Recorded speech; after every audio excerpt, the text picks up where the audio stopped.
Okay, we're live. A little hiccup there, but we are live. So, as always, I'm always thinking about, well, what can I stream? What kind of video could I do? What is it that, what's next? And, of course, this fight, Wilder versus Fury, this fight is coming up, and it's a huge fight in heavyweight boxing. It's a huge fight for boxing.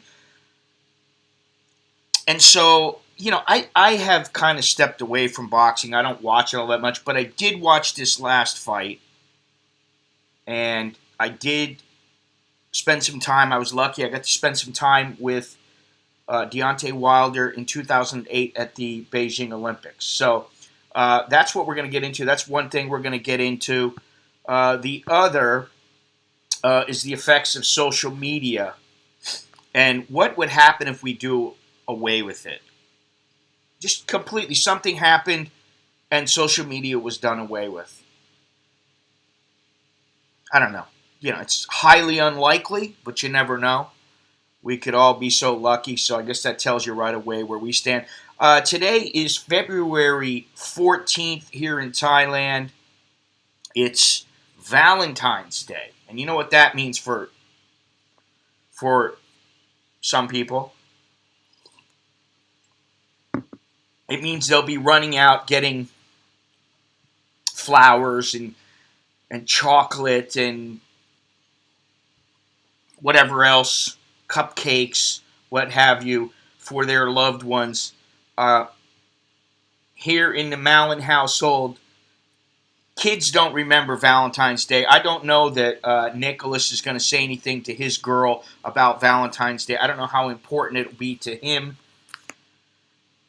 I wouldn't call his relationship, from what I know about it, as extremely close, and that's the way he likes it, which I don't understand. Whatever. But I told the wife Happy Valentine's this morning, and she said she forgot. Oh, I forgot all about it. But I would have remembered by tonight. Yeah, that's because she's going to work. They don't give, even in Thailand, you don't get the day off here because of Valentine's Day. But when you've been together as long as she and I have been, every day is kind of just another day. And so today's just another day. Okay, honey, yeah, I love you. Okay, thank you. Okay, now, as of 8:57 a.m. this morning, which is about 10 minutes ago, the weather, it's 84 degrees, mostly sunny here in Bangkok. Low of 75, high of 91. Right now it's 84 and feels like 91. Humidity, 70%, 0% chance of rain. Fortunately, and I think this probably has something to do with the air quality index, which is only 58, which here, that's pretty good, moderate.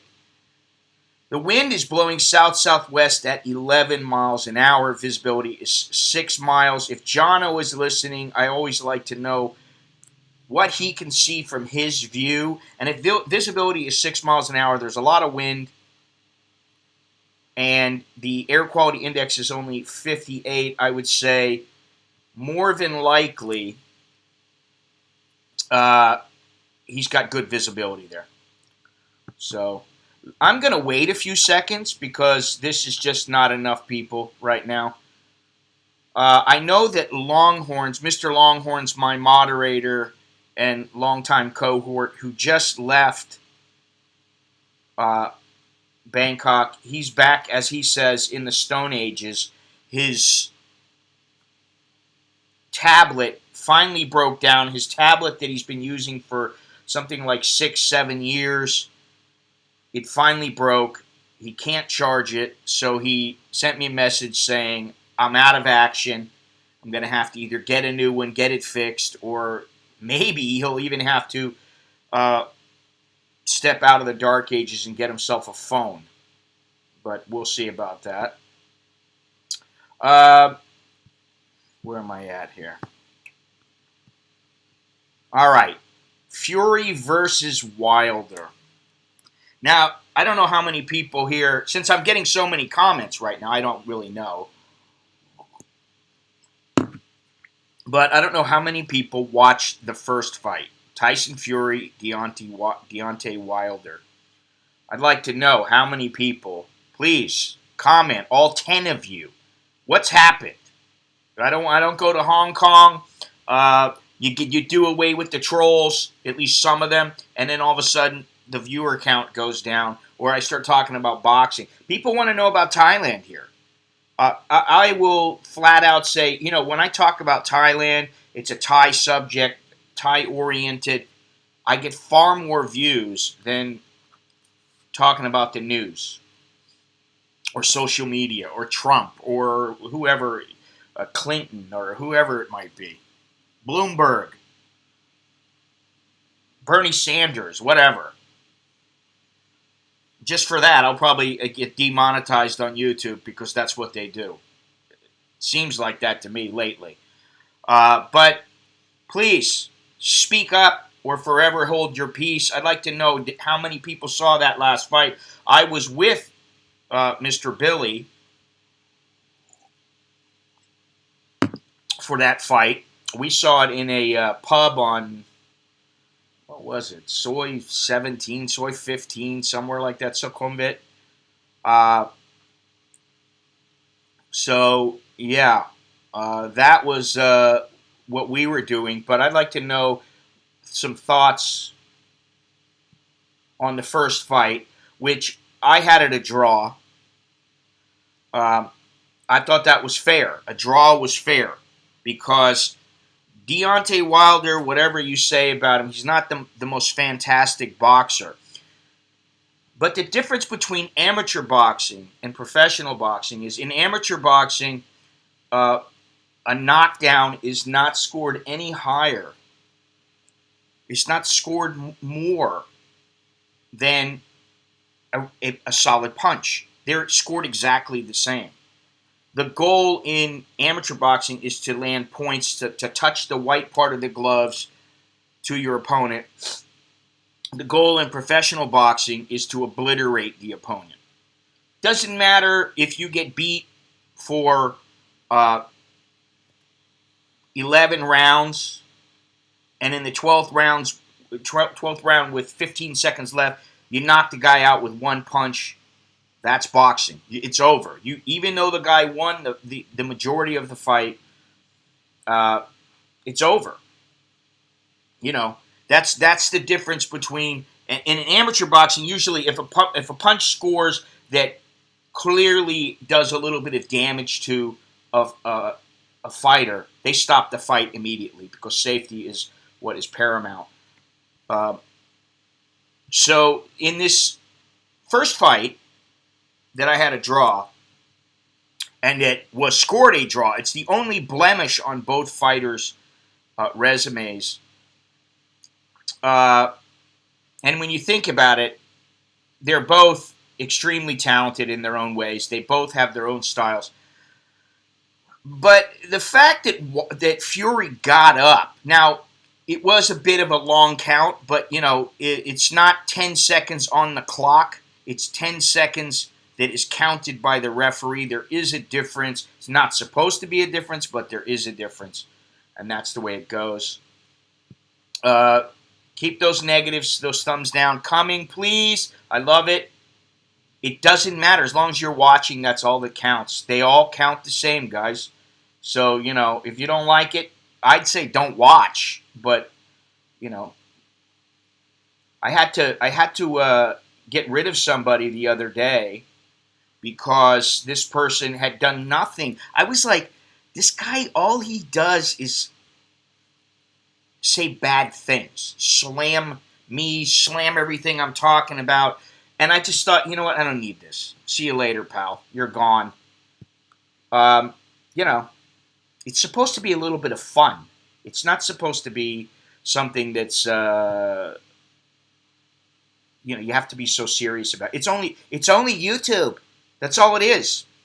I'm stating my opinion here, and I was involved in boxing for a number of years. So while,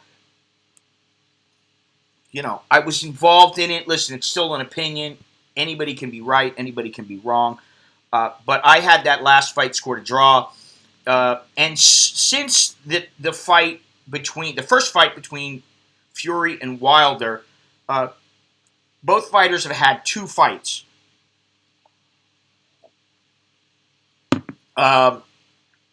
In May of last year, Wilder fought Dominic Breazeale, knocked him out in 1 round, made it look easy. Just a nice classic 1-2, boom, he was out. And then in November, he fought Luis Ortiz for the second time.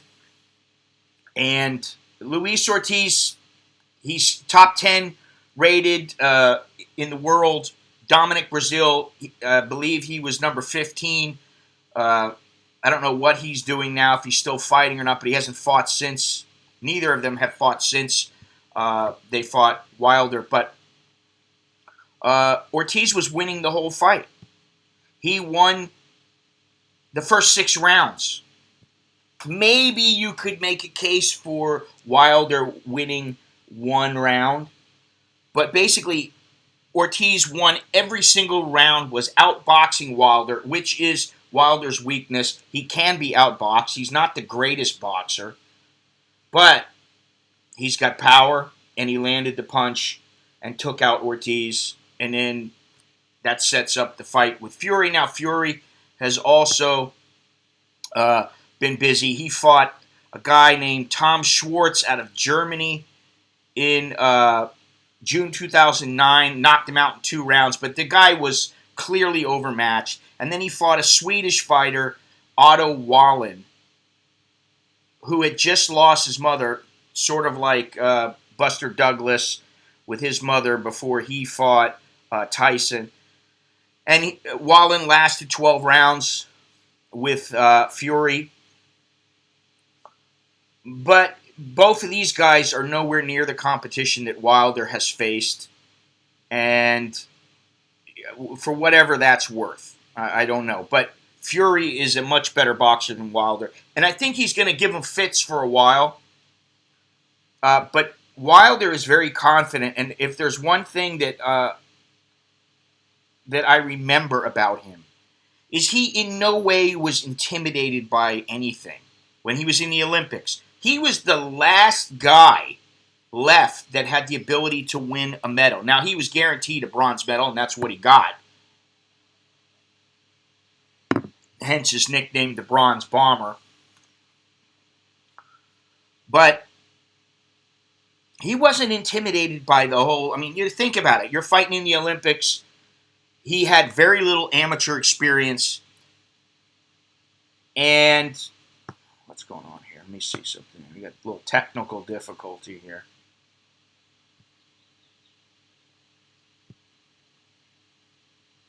Yeah. And he was definitely not intimidated. He just was like, hey, I got to do what I got to do. I'm going out there. To him, he's fighting. It's not about all the pressure and the people. Now, maybe it's changed since then. It's been 12 years, 11 and a half years. A lot has changed. But it's interesting to see him progress from an amateur boxer and then fighting in the Olympics and then becoming world champion. And he's known as this guy who knocks everybody out. Tom, what's happening? How you doing? Nice to have a familiar face in here. A lot of hate coming in from my channel lately, and I just want to know I appreciate it. Because it means you're watching. And that's important. Because the views are up, baby. Despite what you may think, the views are up, and I dare say maybe it's one of these guys. What's the guy's name? What was that guy's name? The Cuthbert guy. Boy, what a dick he was. Anyway, doesn't really matter. A dick is a dick is a dick. That's what I say. You know, there's no reason to be nasty online or really in person. You don't have to be nasty. You don't like me, I understand that. Okay? But, you know, why even bother watching? Just so you can leave a thumbs down. Go ahead, leave it down. I'm gunning for 100. Well, you might hate me in a few minutes, Tom. I don't know. It doesn't really matter. All of it. This is the thing, you idiots.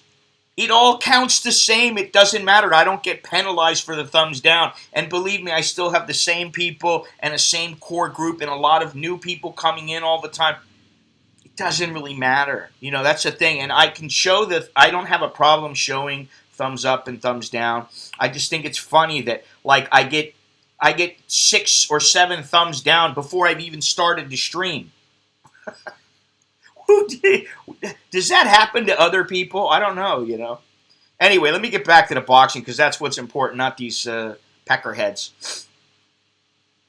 Let's see here. Oh, so, the thing is that when Fury and Wilder fought the first time, they were both undefeated.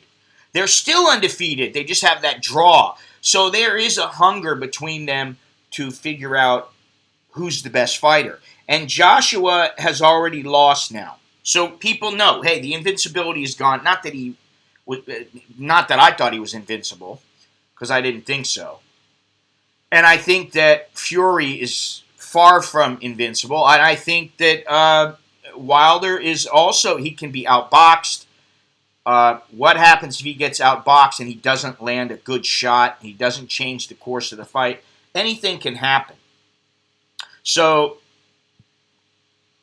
it's an interesting fight, but if Wilder wins, he becomes the 4th highest, he becomes the number 4 on the rank, let me say this over again. Right now, Wilder is tied for 5th with Muhammad Ali for most heavyweight title defenses in a single reign. Okay, he's got 10 defenses. That's behind Tommy Burns with 11, Vladimir Klitschko with 18, Larry Holmes with 19, and Joe Louis with 25. If he wins this, he will be tied with... Hang on a second. He'll be tied with Tommy Burns. So, say what you will, he's becoming a historic fighter, and he has a lot to gain by winning. I don't know that Tyson Fury is going to get any better. I think that Deontay Wilder is getting better all the time. He's becoming a little bit better fighter every time he steps into the ring. And if you watch that fight with Dominic Breazeale, it's not a very long fight. You can find it on YouTube very easily. But he basically beat up Breazeale for a minute or two. And then he just stepped in with just a solid, long jab and then the right hand behind it. Very simple punch combination. And that was it. Fight was over. There was no way that guy was going to continue. He's already done it to Fury. He's already knocked him down twice. I don't know that Fury is going to be able to hit him enough to hurt him and take him out, although it could happen. They're both big guys. He's huge. And apparently Fury is packed on an extra, almost a stone. He's packed on about 11 pounds. He's 270 pounds. And he's a big, mobile heavyweight. And, he can box.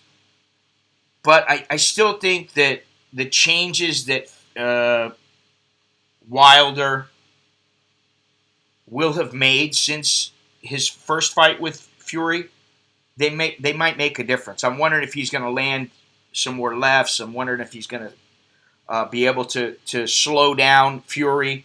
I'd like to see him go to the body, but I don't see that happening.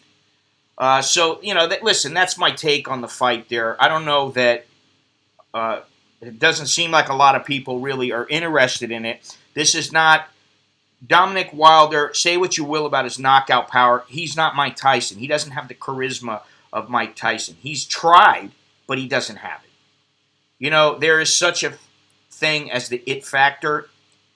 And when it comes to boxers, Sugar Ray Leonard had it. Thomas Hearns didn't have it. Mike Tyson, Muhammad Ali, they had it. Vladimir Klitschko didn't have it. Larry Holmes, didn't really have it. Evander Holyfield didn't have it.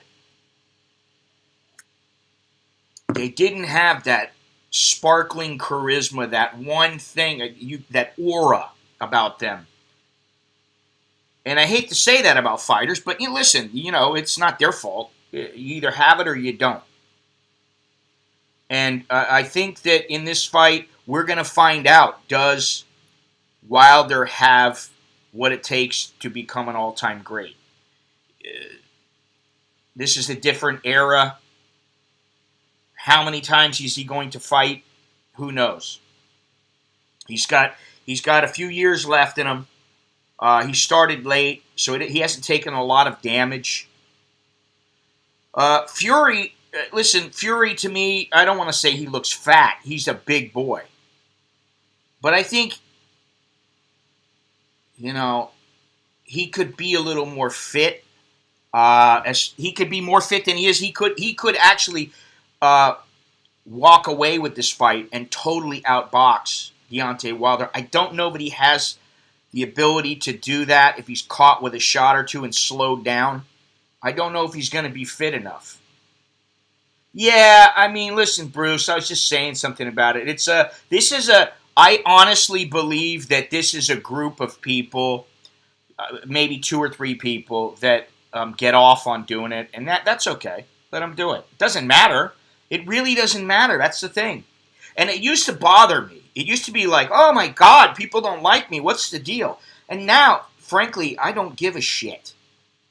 I really don't. It doesn't matter. Listen, you like me, you don't, you don't. I understand. I'm diverse.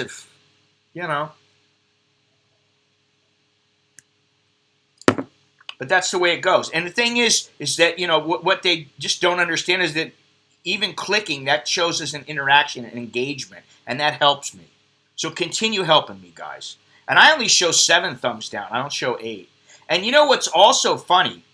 I don't know why this happens, but I think I have an idea. Let's see here.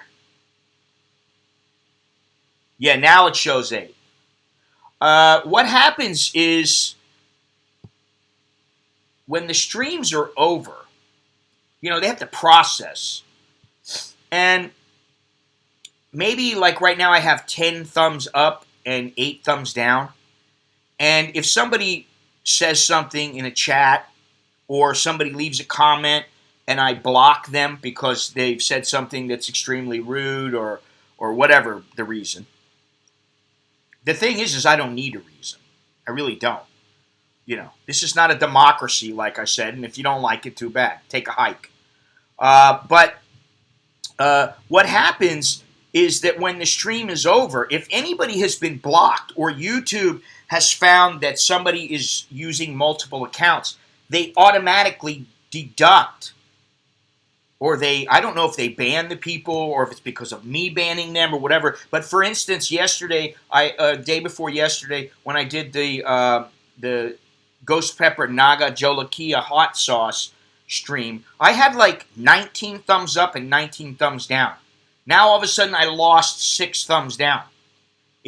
So there is something going on behind the scenes with the algorithms, with the people, and that's not for me to really say and to really concern myself about. What my concern is just getting information out there, doing things that might be slightly entertaining.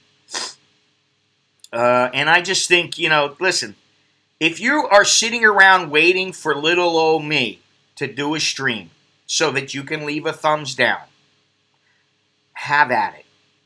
What a lovely life you lead. That's all I got to say, man. It's pretty sad. So, getting back to the fight, let's see, prediction. Did Bruce or Tom or anybody, Mr. Mitch, did you guys see the first fight between, why is this doing that? Between Wilder and Fury?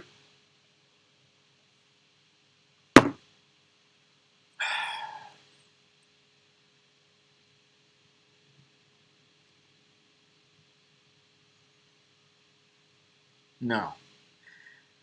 Now, Bruce, did you used to watch Mike Tyson?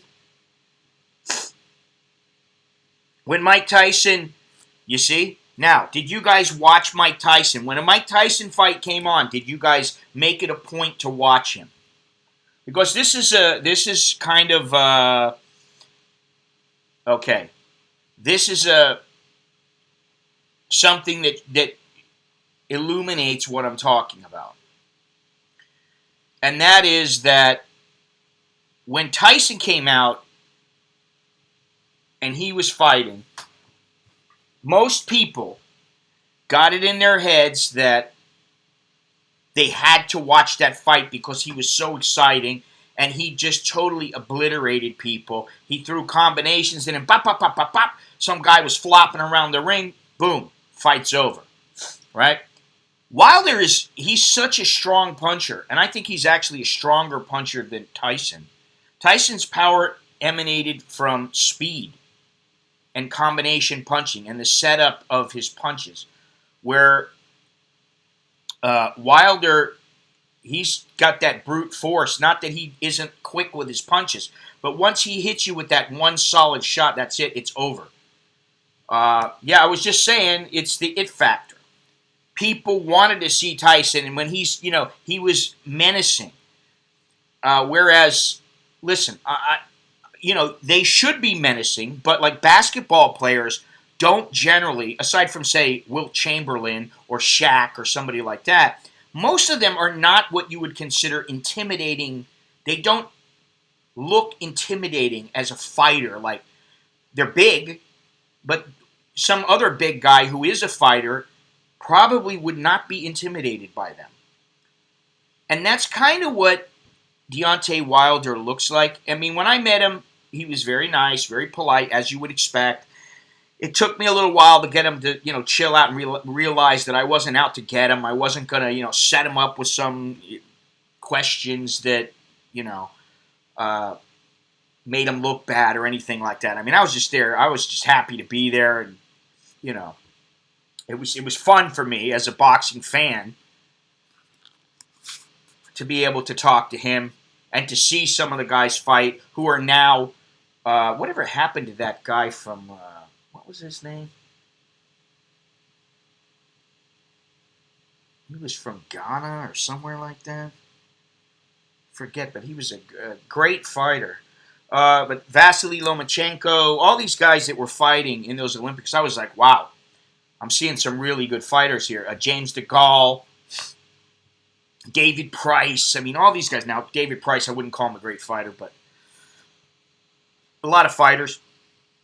But very few had the it factor. And, one guy that tried, to me, I got to state, this is my opinion, Demetrius Andrade came out and, anytime a camera was pointed, he gave that. You know that. The look. He wanted to be, look at me. Hey, I've got that Sugar Ray Leonard smile. Trying way too hard. As soon as I saw him, I thought, dude, you need to be focused on the fight. And he ended up losing. And crying about it. And I didn't like that. Let's see something here.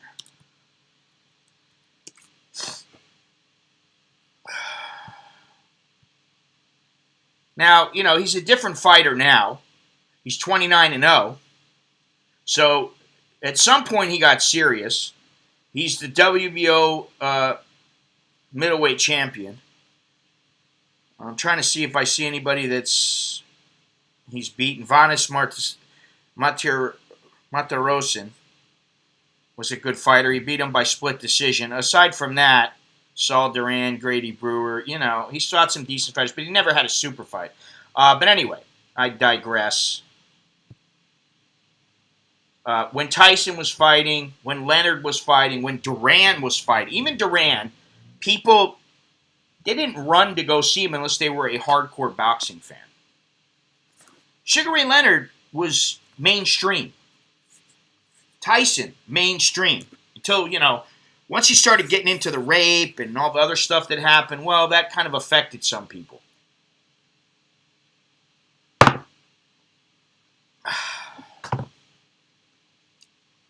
But this is a big fight. It takes place next Saturday, which is Sunday here in Thailand. I'm going to say, wow. I'm going to say that he's going to, it's going to be a referee stoppage in favor of Wilder in the 8th round. That's my pick. Now, the odds are in favor. Fury is a slight favorite. He's a minus 110 favorite, which means you got to bet $110 to win a profit, to get a profit of $100.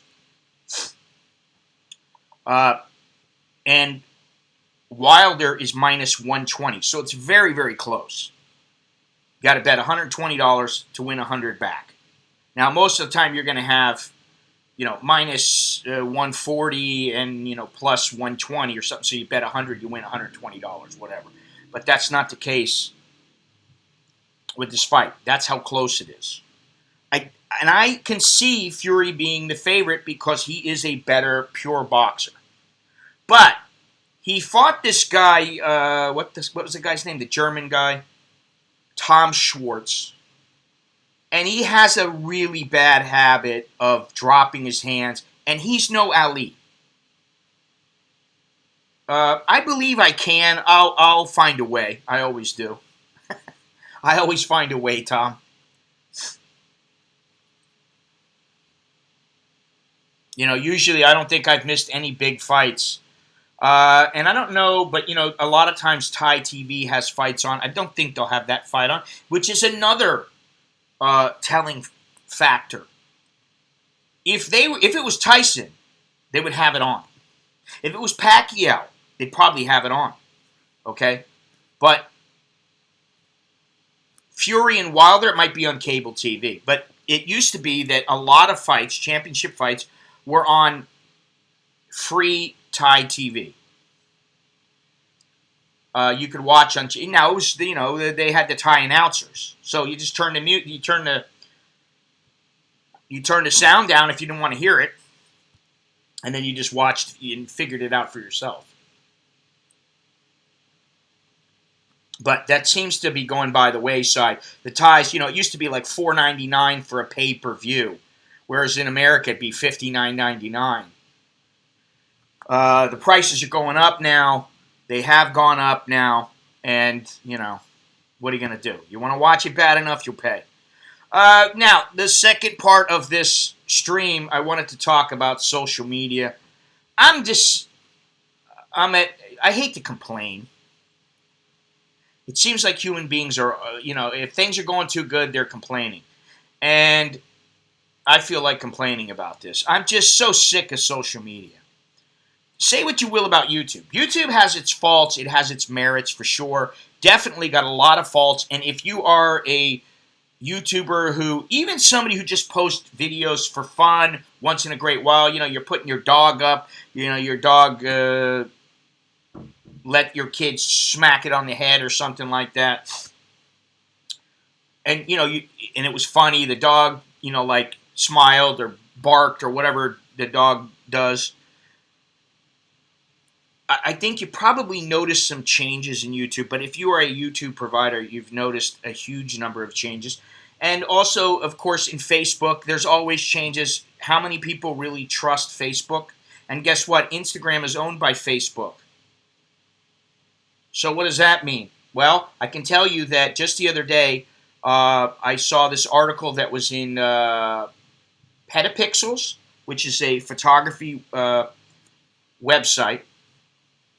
And it was talking about how the software Luminar 4, which is an editing software, photography editing software, that there was some data. Let me see exactly how they word it because I want to be careful about this.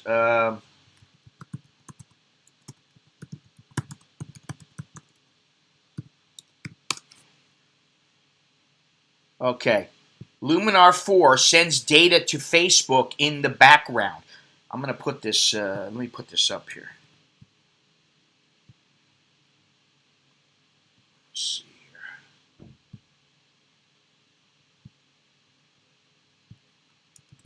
This is the link if anybody wants to read it.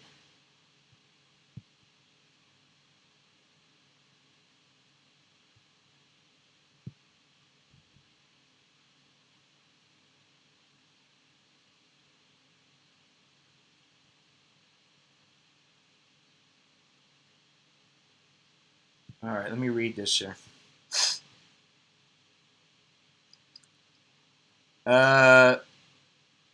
Using this Luminar photo as calling home to Facebook while the app is in use, allegedly for analytic purposes. The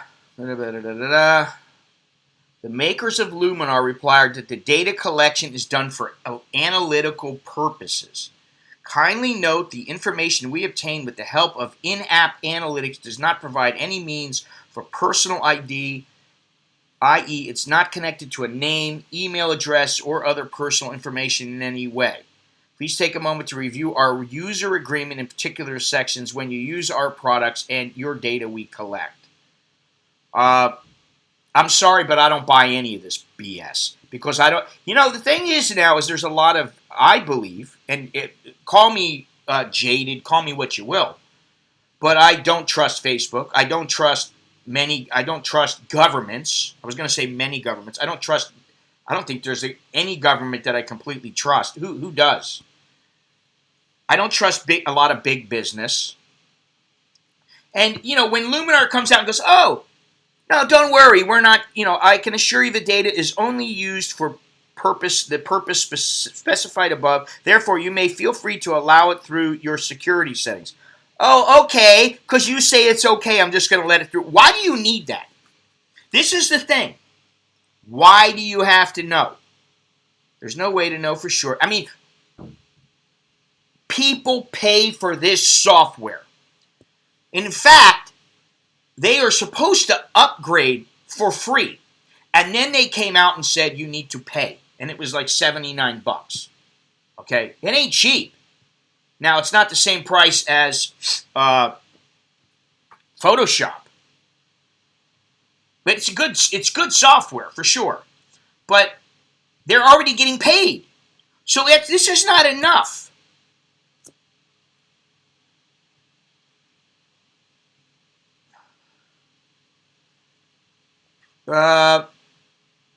It says, now this website, Petapixel, which is very respected fairly respected in photography circles, it says, on February 8th, Skylum responded to our request. Skylum is the owner of Luminar. Responded to our request for comment, confirming that the data collected cannot be used to identify users and stating that concerned users can contact the support if they want that data deleted. You can read the full statement below. You can ask the support team to do so. Then it says, on the 11th, a Skylum spokesperson has reached out to clarify the last sentence in the above statement since it seems to have caused some confusion. This statement solely refers to the user's data that the company may have collected from trial version downloads, website visits, product purchases, email subscriptions, and other interactions. There is an option for users to request these personal data to be erased from the company databases. The mentioned statement wasn't referring to the anonymous data collection through in-app analytics. Anonymous data and data collected from trial, website, production. I don't really care why they are getting that information. They don't need it. You see? Your information is your brand. They should pay you for it. Yeah. And, you know, this is the thing. Now, here's the big caveat for people. What would happen if you just did away with all your social media? Nothing. Nothing at all. You don't have to be on Twitter. You don't have to be on Facebook. You don't have to be on YouTube. You don't have to be on Reddit. You don't have to be on Tumblr. You don't have to be on Snapchat. You don't have to be on Instagram. You don't have to be on any of these. And to me, now while it's nice to be able to connect up with, you know, old friends that have gone missing, listen, I know this sounds bad, but why not get your buddy who has an account? If you really want to find somebody, your buddy's got an account with Facebook. You go, hey, buddy, listen, I'm trying to find my buddy Joe from 15 years ago. I used to work with them at, Chrysler. Can you help me out? Oh, yeah, okay. Let me take a look. You don't need to have Facebook. I mean, if that's all you're looking for, just one guy or two guys or a girl or whatever it is, woman, what do you need it for? You know what you need it for? Entertainment. To do away with the boring life. This boring thing that you call life, the going to work every day, whatever that work may be. Okay, listen, and I can tell you that for the most part, I don't know how much my own social media really helps me. It keeps me out there. People got an idea. They get to see my photographs. From a photography standpoint, I think it's probably necessary. But do you really want... I've seen some guys that rarely, and they're generally older guys. James Noctway, Don McCullen, what was that other guy's name? Not Smith. Let's see, Bruce Gilden. These guys never used social media, and I have a feeling that someone got to them and said, listen, you got to use social media nowadays. This is a different time. But if people really wanted to know about listen, Annie Leibovitz, who is arguably one of the best-known photographers in the world, she uses social media. She probably doesn't have to, but guess what? It probably enhances her brand.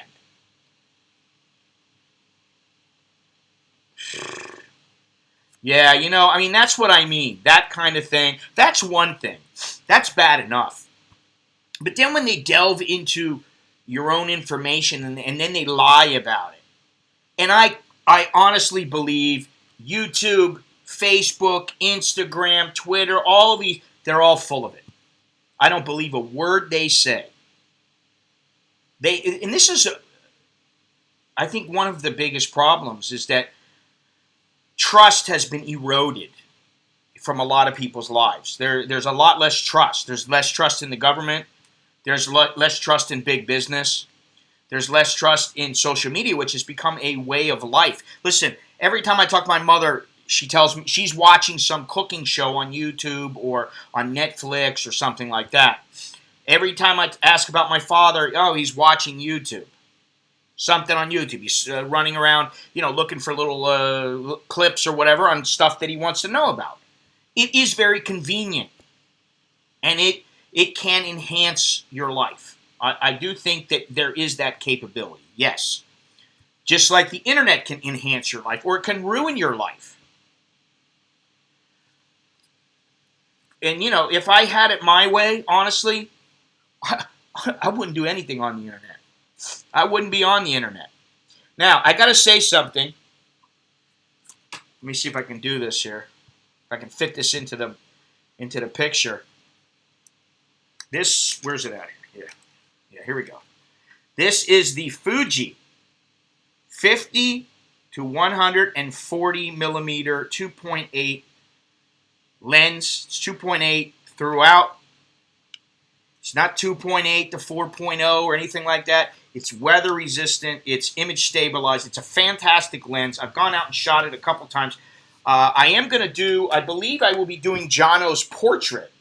The reason I'm bringing up this Fuji, first of all, they've been kind enough to allow me to use the lens, which is great. Second of all, I love photography. I am into photography. Now, I don't always like to carry that size lens around, but you know what? When you need it, it's fantastic to have. It's a great lens. I like quality photography equipment. That's my thing. So, it is what it is there. But getting back to the big business thing, the model, you can go on. I just was, I saw something about Michael Bloomberg and all the memes that he's doing on Twitter or wherever, Instagram. And it's like it's gotten to the point now where if you say, "Hey, I'm a Trump follower. Hey, I am a this follower or that follower. I follow this." People they go, "Oh, you know what? I can't follow you. I can't believe in you." And I understand that. And I understand how it works. But a lot of times it's listen. I think yes, yes, yes. Thankfully, um, but a lot of times, it's not as black and white as say Joe Rogan likes Bernie. He backs Bernie Sanders. That doesn't necessarily mean he doesn't agree with some of the other people. It doesn't necessarily mean when it comes time to vote that he's going to still vote for Bernie Sanders. So you take it with a grain of salt because, quite frankly, he shouldn't have said a friggin' word. That's my opinion. Keep it to yourself. You know. But I know he's online, and you can kind of tell where he leans, and blah blah blah. People figure it out. But so what? That's the whole idea. I'm not going to say who, but somebody just wrote me a little while ago, a couple days ago, or a week ago, something like that, and said some people don't like me because they think I'm liberal. Quite frankly, I don't give a shit. And why do other people care how other people vote? It's their right. It is their right to vote how they want to write. You want to vote for Bernie Sanders? Go for it. You want to vote for Hillary Clinton? Go for it. You want to vote for Trump? Go for it. Up to you. That is the beauty. Be happy we get to vote. We get our say. And then from there, okay, now you got people voted in Trump. Guess what? He won, like it or not. Too bad. He is our president. Back him, back what you agree with. Don't back with what you disagree with. If you have a major problem with him, then have a go at him. Okay? But all this nonsense going on between parties and on social media, it's ridiculous. I don't, I wish I didn't have to be involved in social media because I don't want to see this stuff. I don't really care. And this is one thing I've given him a lot of shit about it. But Longhorns does not have a phone. Doesn't have a cell phone. Once in a while he'll say to me, could you call this place for me? Or could you, if somebody calls, would you tell them that I want to do it on this day or that day or whatever? Yeah, okay, listen. I'm his buddy. Okay, once in a while I don't mind doing it. All right? I think he needs a phone. Just for emergency reasons or because, guess what? The doctor wants to call him and cancel or something like that. Okay. But do I think he needs a phone or anybody needs a phone really for other than phone calls? No, I don't. I don't need to be sitting there on my phone when I'm talking to my wife and sitting there like this.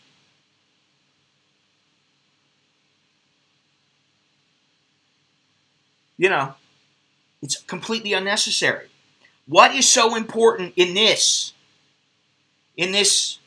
phone? What is so important? Isn't life more important, real life more important than this? You know what I'm saying? Well, I mean, he gets listen, Jono's giving him a hard time. I've given him a hard time. A lot of people have given him a hard time. I'm sure he gets it all the time. And he did say, his tablet took a dump, so he's basically back in the Stone Ages. But guess what? He lives fine. He's all right. He's okay with it. But what about, to me, I'm very fortunate because my kids are, if they're doing anything, Alex, every day, Alex, when he comes home, and Nicholas, they come home and they tell me about a song they're listening to, or have I ever heard of this, or have I ever heard of that? And then I'll say, oh, let me hear it. And I gotta say that I found this group called, I know we're getting away from the subject, but this is social media. And I found this group because I was watching Ray Donovan. I heard the song and I liked it. And I went, who is this? And I found out it was the Waterboys. The Waterboys, I believe they're a Scottish, are they Scottish, completely Scottish group. And I looked them up on the internet.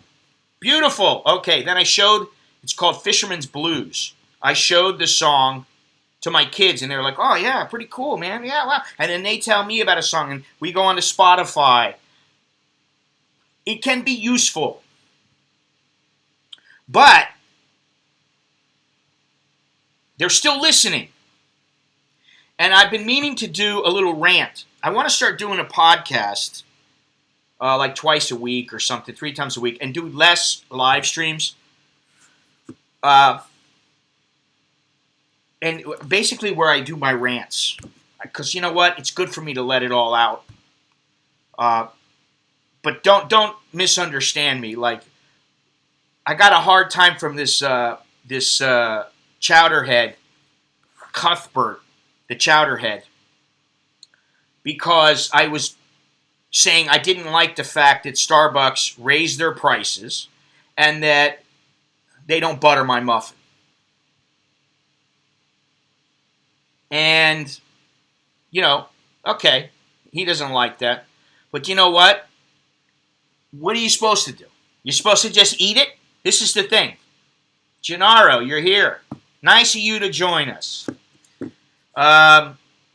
It's nice to see friendly faces in the chat. Yeah, I'd like to do something like that. It's not a meltdown in the sense where like, oh, I'm losing it, man. I'm completely losing it. No, but some things, they irritate me. Okay? And some of the subjects are like, I go walking by the same shops every day that I go to the mall. Anytime I go to the mall, I almost always take the Songtao because it's 23 baht cheaper each way. So that's 46 baht. Figure if I go 20 times, it adds up over time. And I just was like, listen, I got this at my disposal. It drops me off at my front door. I might as well take the Songtao. Saves me some money, too. And I go, and I have to cross the street. So I just go over an overpass, and there are some shops. Every day I see the same woman, the same people. So there's something that bothers me in there. Anytime I go to Starbucks, there's something that bothers me there. Now, does it bother me to where it affects my life? No. Does it bother me to where I have something to bitch and moan about? Yes. And, listen. As human beings, I'm sorry, but, if we were all to say, Starbucks is the most wonderful place in the world. It's utopia. It's heaven. It's the most fantastic coffee shop ever. Oh, Black Canyon Coffee, Cafe M. Oh, they're the most beautiful places. Life would be boring. Sorry. So if they don't butter my muffin, what kind of garbage is that? I was thinking about that yesterday. What kind of garbage is it that they don't butter my muffin? They make me pay for the butter. They don't make me pay for jelly. They make me pay for butter. They don't make me pay for jelly on croissants or butter on croissants or, Anyway, I digress. I didn't mean to get into that. The whole thing is about social media. What got me thinking about the social media is how Michael Bloomberg is using his vast financial empire to try to influence people into voting him, and I don't think it's going to happen. I don't think he has a chance in hell of winning, no matter how much money he spends. Okay? But that, listen, my opinion, I'm not Joe Rogan. I don't have millions and millions of subscribers, and it's probably not going to make a difference. It's just my opinion. And, opinions are like what? That little starfish, that little ring between your ass cheeks. Okay. So, I don't know.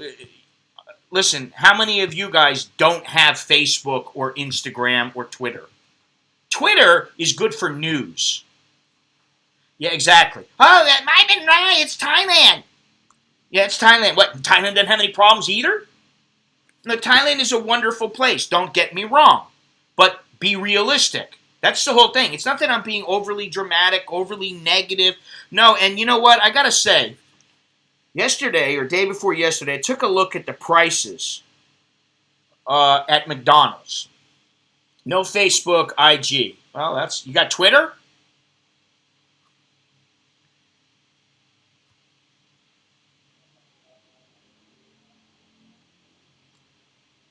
Okay, let's see here.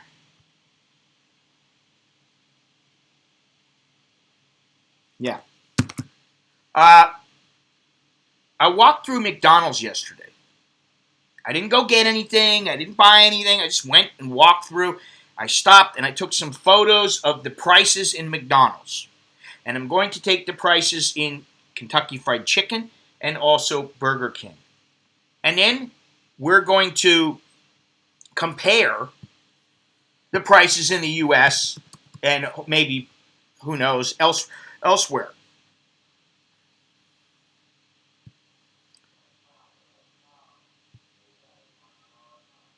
Let's see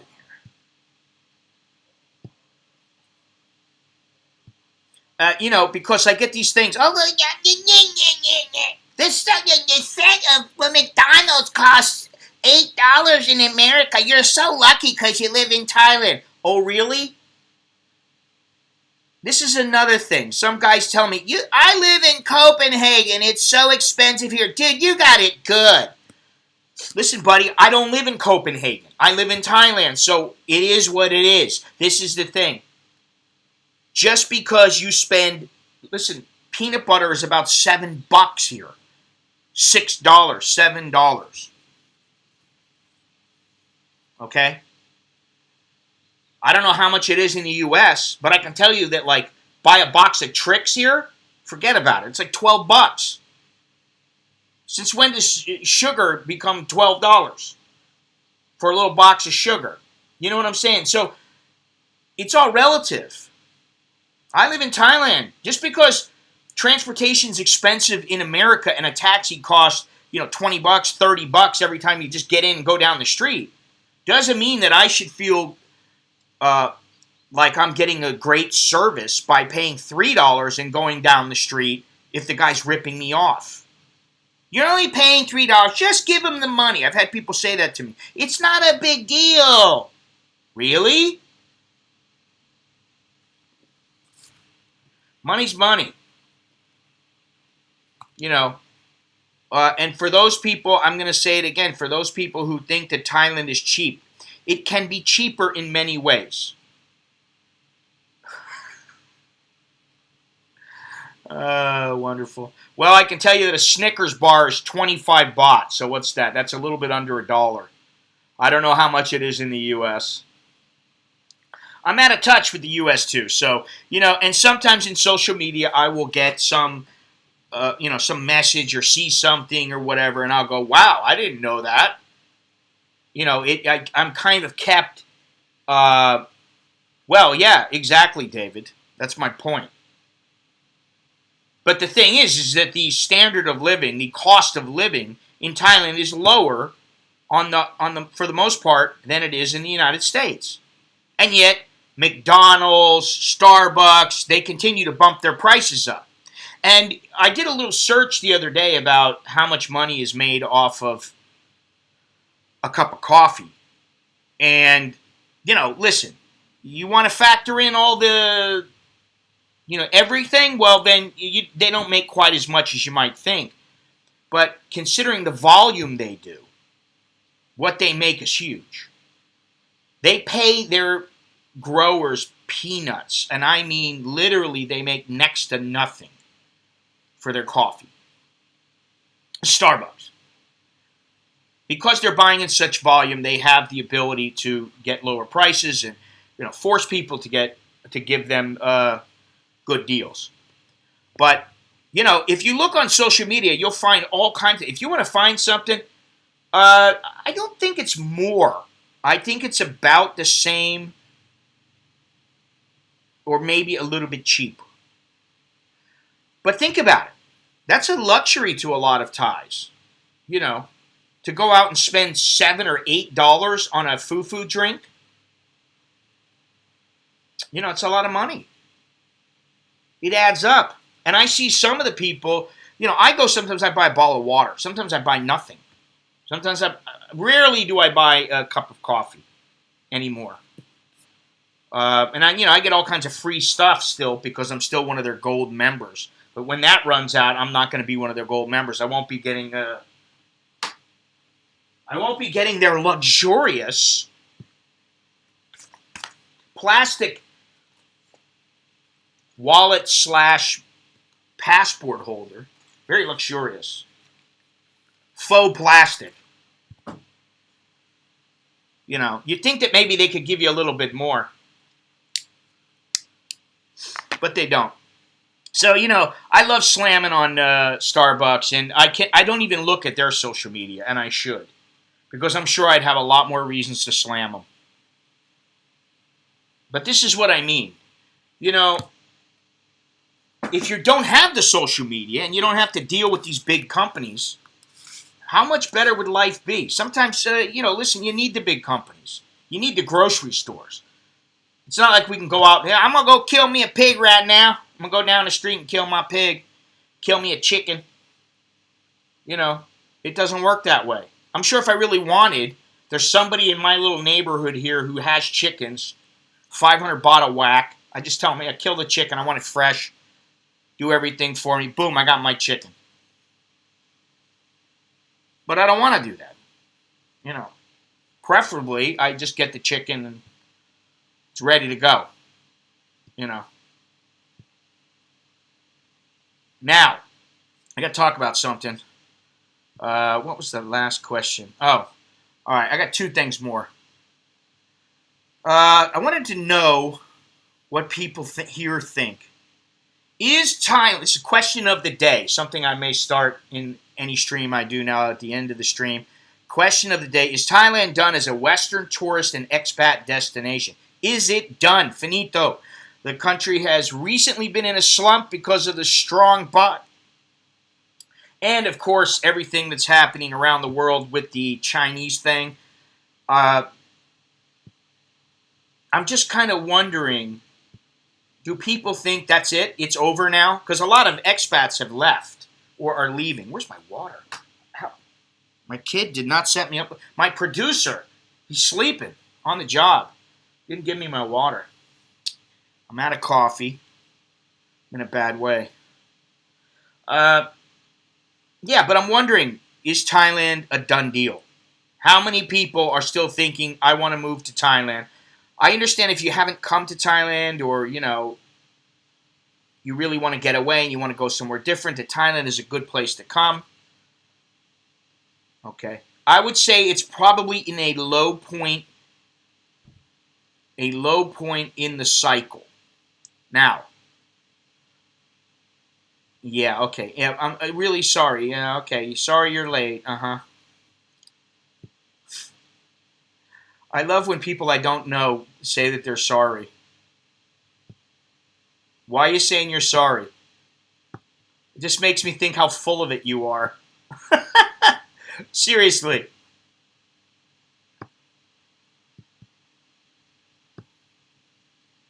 Like we're all waiting on you. Nobody even knows who you are, dude. Or chick, or whoever. Yeah, that's another thing. You know, a huge number of people in the last 2 days have been found to have that. It's gone up. What's the numbers now? Let me see here. So it's over 60K. 65K, almost 1,500 dead. Let's see here. That's a big increase.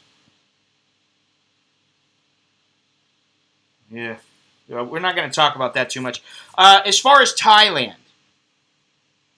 and the whether or not it's completely done, I will say this. It's at a low point. But I do think it'll rebound. I just think that it's never going to be the same as it used to be. And obviously, the one constant in life is change. Of course, it will never be the same. Anybody could say that, and it sounds, you know, it's not like I've got a crystal ball, and I'm saying something so intellectual. Oh my God, that's so deep. No, but what I am saying is that the days when I first came over here, the days when people were still unjaded, yet to be jaded, as far as the nightlife goes, completely different from now, okay? Price-wise, attitude-wise, mentality about it, and what the country is, how the country is headed. I think there are some good things about Thailand that people don't think about, which is some of it is the infrastructure is very strong for the most part. They have this new train station going up next year. And I'm wondering, although it is farther to get there, I'm wondering, is the subway going to get there? Because I didn't look into that. And I don't know. I'm wondering, is the subway going to continue and then drop people off there? And are they going to upgrade their cars, their trains? Because that's very important. If there's one weakness, and I believe that I read an article the other day, somebody sent me, and it was a good article, and I believe it said something to the effect that the old cars are not going to be able to be used from the new train station. And one thing that they also brought up was the fact that nowadays, currently, the train's toilet system is basically, you got a hole in the train. Somebody squats to do their business, and it goes right onto the tracks. So, people are shitting on the ground. Which, listen, we want to call ourselves modern. I don't want to be a dog. I'm not going to go out in the front yard and, get my newspaper and take a dump in the front yard. Well, why would you take a dump onto the train tracks? It just doesn't seem hygienic. So they are doing something about that, and the cars are supposed to have tanks now. So I guess they are upgrading the... Yeah, well, we joke about that, but the fact is that that's completely unhygienic. But the fact is that they need this, they need to keep modernizing. Unfortunately, as they modernize, they lose part of the old ways. I admit it, riding a train in Thailand is fun. It's a lot of fun. You get on, even if you're third class, it doesn't matter. I've ridden in all classes. And they're always fun. They're always an experience. You get to people watch, you get to see the scenery, you get bumped around, you get a nice little ride. Now, if you really want to have some fun, go ride a Burmese train. But, that's something that's happening. And then, you got the subway and the sky train, and they'll eventually get done. So these are positives. And also, say what you will about getting rid of some of the foreigners. I think some of it is a good thing. Some of what's going on with immigration and everything. I wish the United States would be stronger with immigration. I can't stand this AOC and her mentality and her followers' mentality that you just let anybody in. I wish it was that easy where we just went, listen, it's one world, we're all one people, we're all the same, but we're not. We're not, and that's the problem. Some people don't play well together in the playground. It's as simple as that. So it's not like you can just bring in, I don't even want to say, somebody from country A into country B, and they may hate each other, but you're allowed to go in. Well, if you're allowed to go in, then that means they might just go right at each other. Imagine that. One country hates another country. They hate their religion. They hate this. They hate that. Now you have open borders. Okay, well, let's just go in there.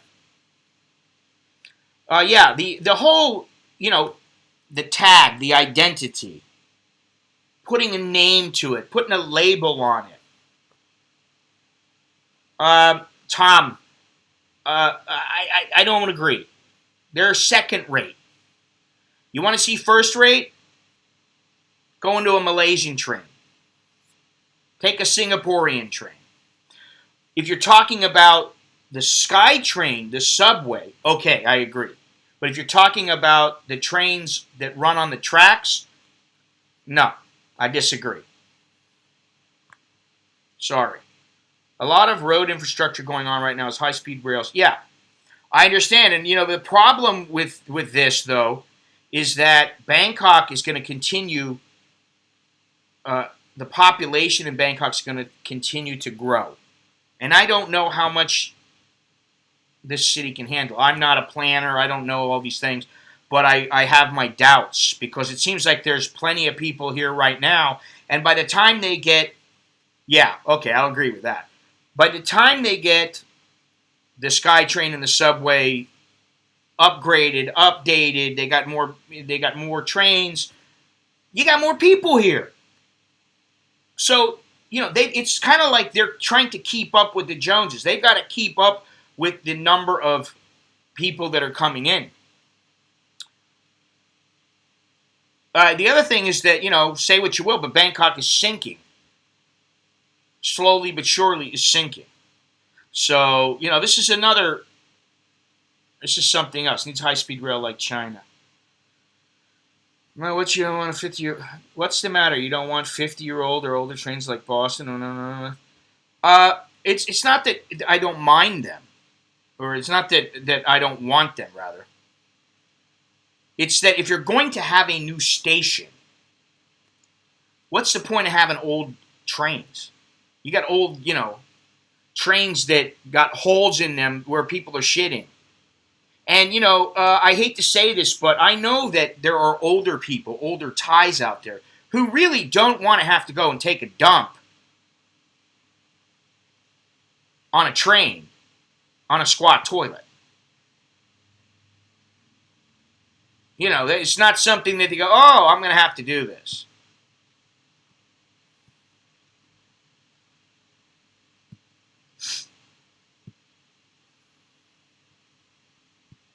So I think that at some point, if Thailand truly wants to modernize, listen, make a car with a squat toilet. You squat toilet on one side, Western toilet on the other. Not for us in the West, but for people in general who are too freaking old and they can't take squats. And what are they going to do? They're going to bring their little, what do you call it? Their adapter where they put the thing over the toilet so that they can sit.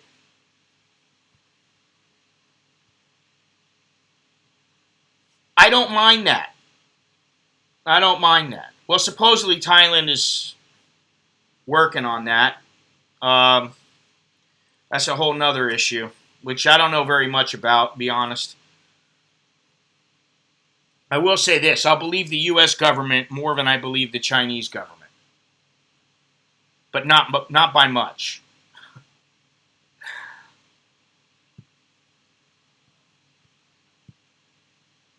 Let me see something here.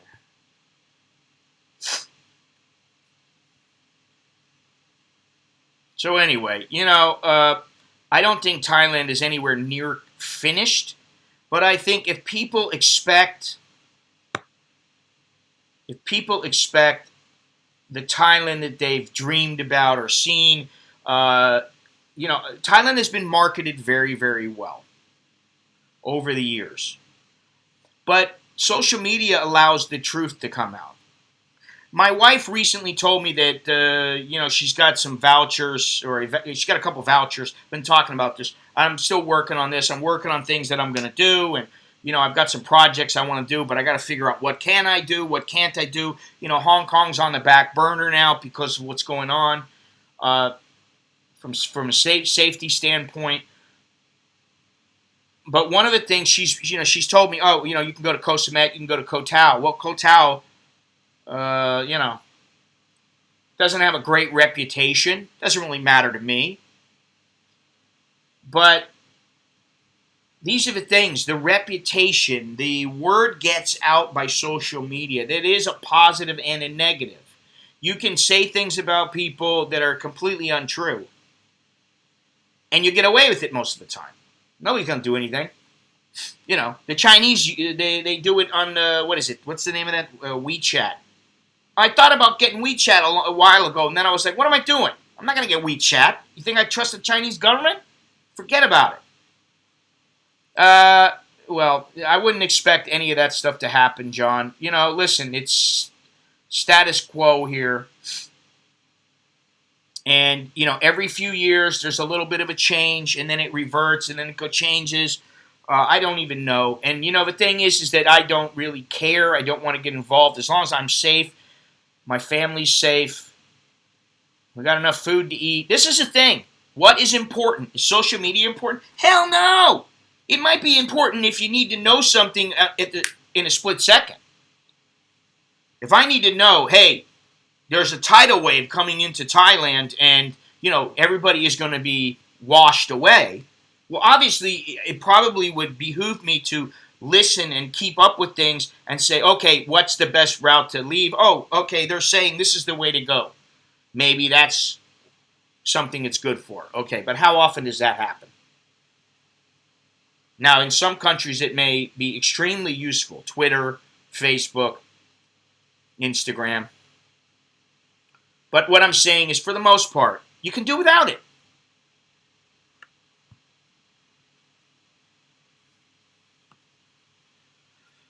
You don't need the social media. In most cases. Need is a strong word. Most people want it. And I always tell the story about the people who they're walking like zombies. They're walking down like this. And I got no patience for them. I say excuse me or whatever, but, if they don't get out of the way, I just walk right by them and I bang into them. And it's like, your fault, buddy. You're so engrossed in, why don't you be in the now?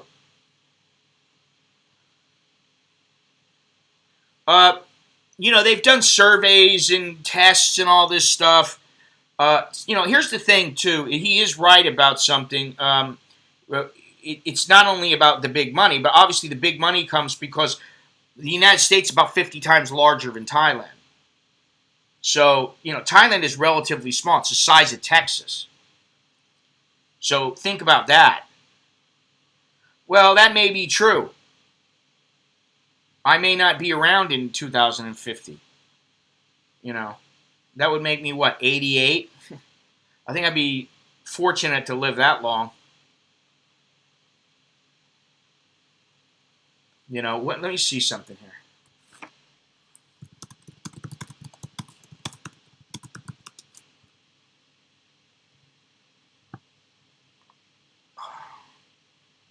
All right, I'm going to start the test. Let's see. I'm going to do this test real quick. It's called Fateful Day. I think I've done this before. Where do I live? In the city or the suburbs? I live in the city. This is not the burbs. All right, we got to be honest. No, I don't suffer from any chronic disease, aside from stupidity sometimes.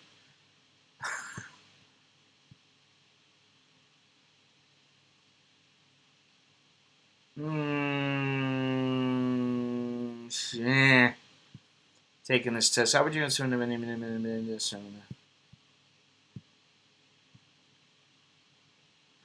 Ride. How often do you ride a bike or drive a car?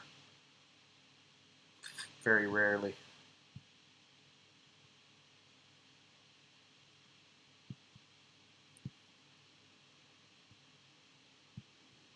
How long is this test?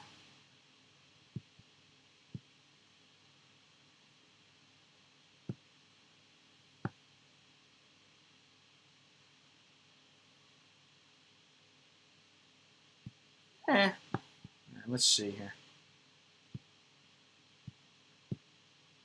What is this? Where's my glasses?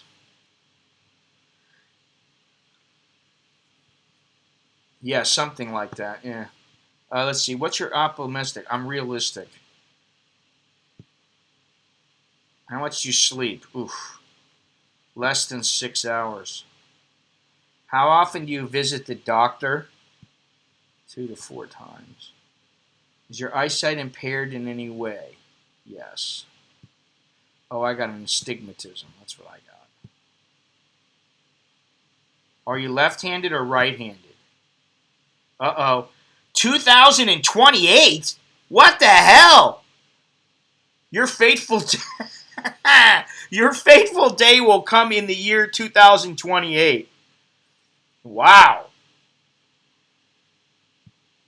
What'll I be then? 66 years. There's no way I'm going at 66. I can't see that happening. I died 5 years ago. They may move the capital to somewhere else like Burma. Yeah, good luck with seeing that happen. I wouldn't. I wouldn't expect that to happen anytime soon. Well, it's all guesswork, and they do take into some consideration some factors, but with me, it's like, how much do you exercise? Well, I exercise maybe 2 or 3 times a week for maybe 45 minutes. But there are a lot of times when I'm out, especially when I'm out walking all day, I do a lot of exercise. So I think in some ways I'm very strong, but then again, I am kind of lazy. So, it all factors together. It's hard to tell. It's not like I go to the gym 6 days a week for 2 hours every single day. I never miss. No, life is not quite as clear cut. Boston's subway system is always scored. Those have been there 10 years old, 50 years old in the red line. They moved the capital of Beijing. Oh, please. Yeah, that's going to help me. The non-believer. It's going to really help me a lot as a non-believer.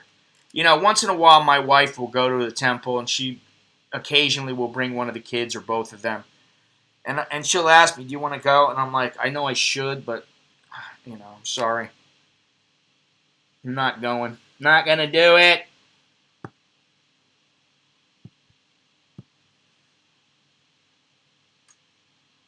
Jesus.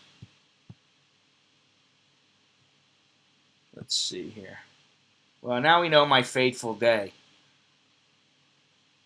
8 years, 32 weeks, 2 days, 1 hour, 54 minutes, and 17 seconds. Well, I'll agree with one thing.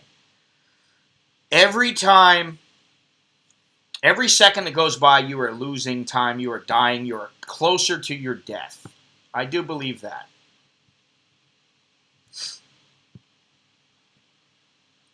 Florida has a high-speed train? I didn't know that. I'm really not up on things in the U.S. I know I should get back with it. But, I wanted to say on the social media, I'm looking at it here. Social media can directly impact physical health. This is usually associated with the way you use it. For example, carpal tunnel syndrome. If you do much keying, you may experience problems that affect your hands or wrists. There are specific problems associated with keying on mobile phones, which can strain the tendons of your fingers. These problems aren't caused by social media. It just can be easily caused by having to type, just as easily caused by having to type term papers for school reports. Eye problems. You can get eye strain from staring at screens too long. Fatigue. This is another symptom of overusing social media. If you're staying up late, posting on Twitter or Facebook. I don't really do any of that stuff. Lack of exercise can cut into your time that you can spend outdoor. Listen, this is one thing that even my mother, my wife, lots of people have been saying this to me, but they're like, why don't you go to the parks and photograph this stuff in the parks? And you know what? I do like walking around on the trails. I do like photographing, the birds and the bees and the antelopes and the tigers and all that kind of stuff. And with this lens, this long lens here, it makes it a little bit easier. So I have been thinking about that. I always have to do my little research, and then I gotta, figure out the money and how much it's gonna cost and blah blah blah blah blah. Why not? Why you not go make merit? No, I don't get any of that stuff. My wife is not that. Most of the time, she's not that Thai to where, she brings those kind of things up to me. Once in a while, she'll say something that I go, huh? But she's very westernized. Plan a party. I type daily. The A string is more of a problem. The P2.5 will definitely cut into our time here. Again, and this is the thing. It's kind of like civilization has cut into our into the way that we live as human beings. The way that civilization works, where, hey, you got to have money. Most people are making money. They come to the cities, especially here in like Thailand. People come to Bangkok. People go to the bigger cities so that they can make money. Yeah, I don't get any of that stuff, Bruce. Listen. I'm really lucky in that sense because I would be like, every once in a while my wife will say something about a ghost or something like that, and I'll be like, listen, shut up. There ain't no ghosts. I'm sorry. You might believe it, but when the ghost starts doing something to you and grabs you by the hair and throws you against the wall, then you can tell me. Okay? Then I'll start believing. But it's never done anything to me. I've never had a ghost like pick me up or, tickle my balls or, pick me up like a bowling ball and throw me up against the wall. None of that stuff has happened. I haven't seen anything move. I haven't seen any of that kind of stuff. So I just can't buy into it. And that's another thing. Nicholas is really into horror movies and thrillers and stuff like that. I like a good psychological thriller. But I don't particularly like stuff that is not real. The supernatural. I've been alive for 57 years. I've never seen any supernatural stuff working. I've seen some freaked out people show great strength, that kind of thing. But I've never seen like, I'm looking at like Stephen King. What was the name of the thing with the machines where they came alive? I forget what the name of it was, but I've never seen the Manscaped Lawnmower 2.0. Haha, nice segue. The Manscaped Lawnmower 2.0 come to life and start coming after me and trying to shave my nuts. It hasn't happened. This is the very nice. Let's see if I can get this thing off. I always. There we go. Got it off there. This thing is fabulous. I use it to cut my hair, cut my dome since I'm losing my hair every day. It seems like more and more hair is going away. But I use this thing, Manscaped Lawnmower 2.0. They always got some great underwear that prevents chafing. Manscaped.com. Use the code Malin20 and get 20% off. Oh, yeah. Well, I mean, I don't have a problem. There you are, Beyond Trinity. I don't have a problem cutting the hair on my head, but I don't need any trimmage down there. I'm not somebody who believes in, I don't know. And, listen, I understand some people might need a little trimming. They may need to clean up down there. Okay, but I'm not really a hairy. Well, aside from my chest, I'm not really a hairy person. And my beard. Yeah, it's got the Nick Your Sack money back guarantee. Nick your sack, money back, guaranteed.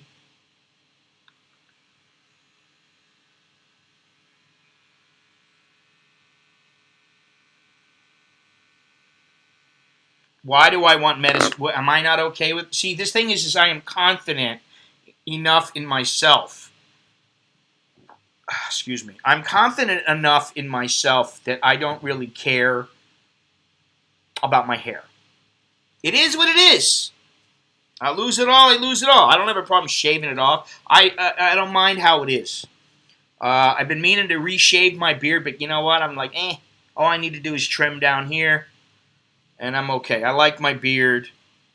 My wife has gotten used to it. Yeah, this is pretty good too. Listen, it does a good job for me. And Alex has been my barber for the past couple of years. Basically, I'll get off the bulk of the hair, and Alex will do the touch-up. And he's very fastidious. Yes, he is. No, I would not have the comb over. Sorry. I'd rather just buzz it all off. I'd rather be bald. I don't have a problem being bald. And, the other thing is that once you get married and you've been married for a while and you don't really think, hey, it's not like I'm going to have to be, hunting down some new chick. If you're married and you've been together a long time and you're happily married and you're not worried about, like, oh, my God, I don't look as handsome as I used to. You're a big deal. How many 60-year-olds look as handsome as they did when they were 20? I don't know. Maybe some. But, I don't worry about it. Soy Dog Cowboy, how you doing? Leaving in 4 days. Have you had further conversations with your parental units, and do they feel ecstatic that you are coming back home? Beyond Trinity, I was going to eat the juju beans, the jelly beans today, but I don't feel like walking downstairs and getting them. I forgot to bring a bag up. I'll eat them in another stream. Uh, I don't think those jelly beans are going to give me any problems. I think listen, my wife's brother is asleep downstairs, and we're thinking about having him try the one chip and do the one chip challenge. But my wife is kind of like, I don't want him to get hurt or anything, you know. What do you think of having a kid at 41? Well, you'll be 59 when the kid is 18. You'll be 63 when he's 21. I don't think there's a problem with it, as long as there's no problem with you or, you know. I don't think there's a problem. I was a little older when I had my first kid, so, you know. What am I? I was 38, I think. So, you know. Bo Derek still looks good. Okay. Yeah, you know, listen. For all those guys who are saying, all these girls look so good. Raquel Welch. Yeah, okay. Listen, I was talking to Jono the other day, and he was telling me about this 75-year-old chick who looked great. Now, he's 65. Okay. For her age, for their age, they look good. They may look good for somebody, you know, if they're 65, if they're 75, they may look like like they're 50. Listen, there's a lady who comes in on the Song Tao every once in a while, and she's got to be about 65. And aside from, you know, her skin being a little, you know, got the age spots and her looking a little bit older than, say, somebody who's 40. She looks pretty well kept. I mean, you know, she exercises. She's always in her little spandex tights. And she looks pretty good for an older woman. I don't know exactly how old she is. But she looks pretty good. Now, does that mean, like, if I was single that I would jump her? I don't know. I guess if I had a couple drinks in me and I was, you know, smashed, I might. But why would I when I could get a younger woman who I don't have to look at and dig through the wrinkles or whatever, or go through the, I don't know. You know what I mean? Like, there's more baggage there, physically and mentally. Chicks dig bald guys. Just tell them the rest of your testosterone makes you a great lover.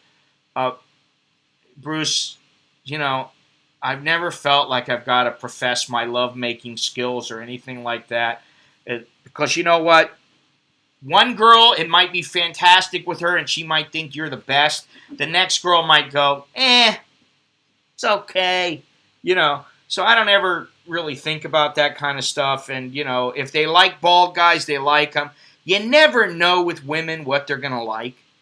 You might have a good idea. Hey, they want some guy, he's 6'2". He's, you know, 200 pounds. He's lean. He's ripped. He's got an 8-pack. He's got big dough. He's got a little bit of bling, but not too much. He's sweet, but not too sweet. You know, he's metrosexual, but he's manly. You know, but he's sensitive. All right, they may want all these things, but guess what? If you're worrying about all this garbage, you're spending time that you probably don't need to spend on this kind of stuff. You either got it or you don't. You either got the gift of gab, you either got, you know, you can lay down the pipe or you can't. Did your wife try the hot sauce? No, she has not. In fact, this morning I told her about it, and I may put some out for her brother and let him try it. But I will tell him beforehand that it's supposed to be very spicy. Now, it was spicy. I admit it was spicy. But like I'll say it again, the flavor was not the greatest, you know? I just couldn't get into the flavor. Jono looks really good for his age. I don't know how old I'd say. He probably looks 55, 57, 58. But being fit, he's fairly fit for an older guy. I mean, he definitely hasn't gone to shit, you know. And, you know, I'd say that there are some women out there that like him for him. And I don't think he has really any problems if he really wants to get, you know, a woman girlfriend / whatever. Ha ha ha.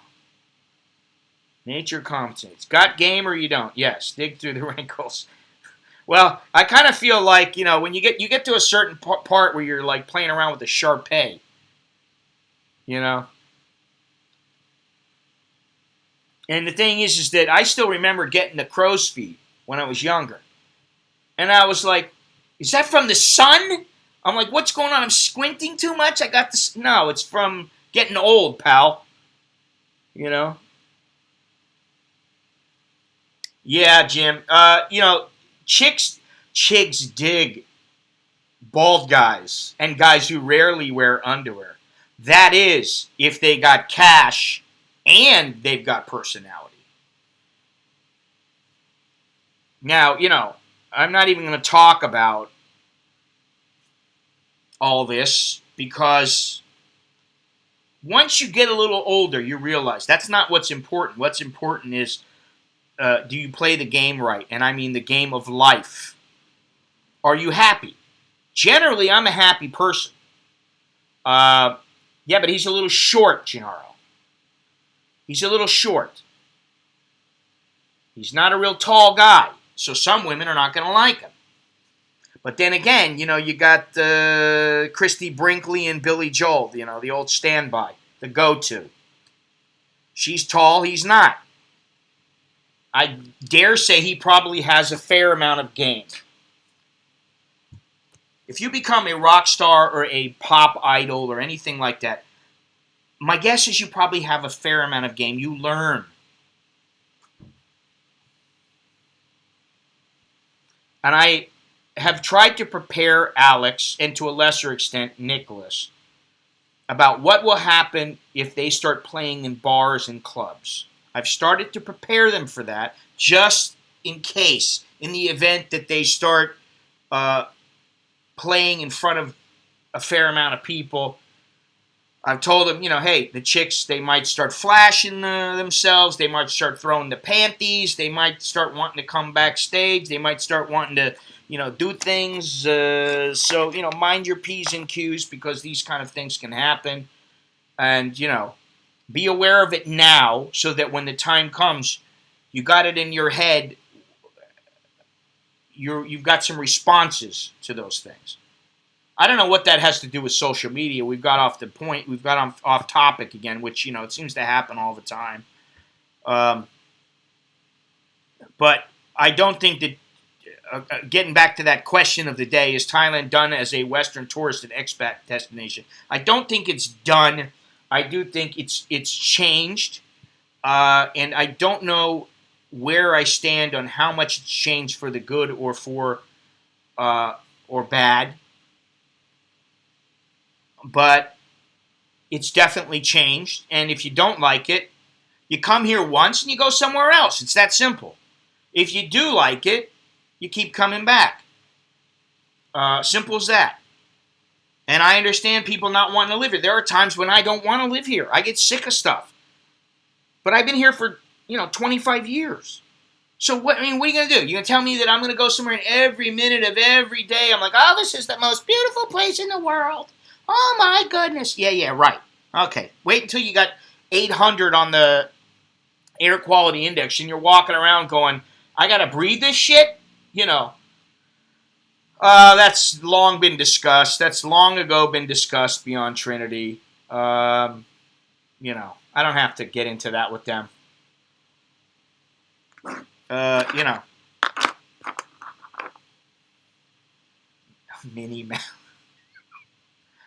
Mini Malins. Yeah, I don't think that we want any of them. I think my wife would be very upset if one of them were to come home and say, hey, there's a mini Malin on the way. They're just, in my opinion, they are way too young. I told them, when you're around 50, have a kid. 50 or 60, go ahead, have one. By then you should be somewhat established. You have a little bit of, don't rush the baby. Don't rush marriage. I didn't rush marriage, um, and I wouldn't recommend people rushing marriage at any point. I don't care where you are. Grass isn't greener elsewhere, especially with Bernie in the lead. Well, Bernie, I don't think Bernie has a chance in hell of winning the whole thing. But regardless, I'm sure I can find somewhere. If it isn't Thailand, uh, then, who knows? The United States, there's always Portugal, there's Costa Rica, there's Ecuador. There's many, many places where you can live. And yes, it takes a bit of money, and it takes some effort. But, nothing worth having comes easy. Well, that's true. Marriage is the number one cause of divorce. And I believe that when you are really young and you get divorced, you have yet to go through the changes. I'm not the same person. At my core, I may be the same person. I don't think, I'm going to go out and kill someone in the spur of the moment because I've got it ingrained in my head that that's not right or whatever. I think at my core, I am the same person. But the person I was when I was 17 and the person I am now, I am completely different in many other ways. So, marriage in hills of Tennessee. Yeah, I mean, this is the thing. I am out of touch with the United States now. I admit it. So, if I'm not about to live my last years here in Thailand, I don't know where I will live. I don't know. And, I got a family. So, when you have a family, which to me is a good thing, you have other considerations. It's not just about, oh, okay, well, I don't want to live here. Okay, well, neither do a lot of people. But you got other people to think of. I got 3 other people to think of. And then, if they get married, then that means it's even a larger extended family to think about. So, who knows? Maybe I do the soy dog cowboy bit where, listen, even Jono goes back. He goes back for a month or 2, 3. How many years did that calculation say you have left? I got about 8 years. 8 years left. That's it. I'll be 66 years old. I should do the thing again, though. I should do it many, many times and see what happens. Yeah, can you believe that? Yeah, I mean, listen, nobody enjoys the long flight over, or back, rather. If you could move out to the country, would you? I'd like to. But where in the country? Then it comes down to, okay, well, let's narrow it down. Where in the country? If you're saying go to the south, like where my wife is from, probably not. If you're saying 20 minutes from the beach by motorbike, okay, maybe yes.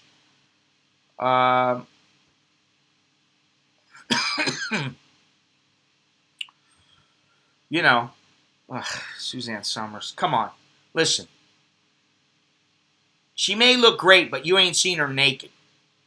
And that's where, the same thing with Raquel Welch and all that. Listen, her little thing down there below could be drooping down to, the floor. Or it might be a big thing. I don't know by now. Same age with my dad. 93. Wow. I'm going to have to do it again. Yeah, that goes without saying, honestly. People who have any empathy for other human beings know that there are certain illnesses that are extremely brutal and extremely unkind. Certain ways of going that are, we talked about it the other day about getting eaten by an animal. I think I'd like to pass on that. think I'll pass on the getting eaten by a lion or a grizzly bear or something like that. There are, or getting impaled by a signpost as I'm driving. The thing gets knocked over and it goes through my window and goes through my chest. There are a lot of painful ways to go. I prefer to make it all the way to where maybe, I tell my wife, I don't feel so good. I go into the hospital, when I'm like 140. I say, babe, it's been a long ride. I'm going to go to sleep now. They're going to shoot me up. I'm done. And that's it. That would be, ideal. But that's not how life works. And we got it pretty good compared to some animals. Think about all the wildebeest and antelope and zebra going across the Masai Mara, and the crocs are waiting for them, and they're getting dragged into the water, and they know. They got, the crocs got them by the ass. They know. I'm not getting out of this. They're going to drag me into the water. I'm done. My time is done. And then all of a sudden, another croc grabs them by the face, rips their head off. I mean, listen, life can be miserable. The pit and the pendulum, all that kind of stuff. Have you figured out how to come back from the death? Well, I'll try to figure it out when I'm dead. Because then I'll have an idea, where did I go? And if I don't have any ideas, then that means, I ain't coming back. For all this talk about coming back, I'm going to come back as a ghost, I'm going to come back as a butterfly, I'm going to come back as a tiger, I'm going to be my dog, all these kind of things. I don't buy any of it. It's a bunch of hooey.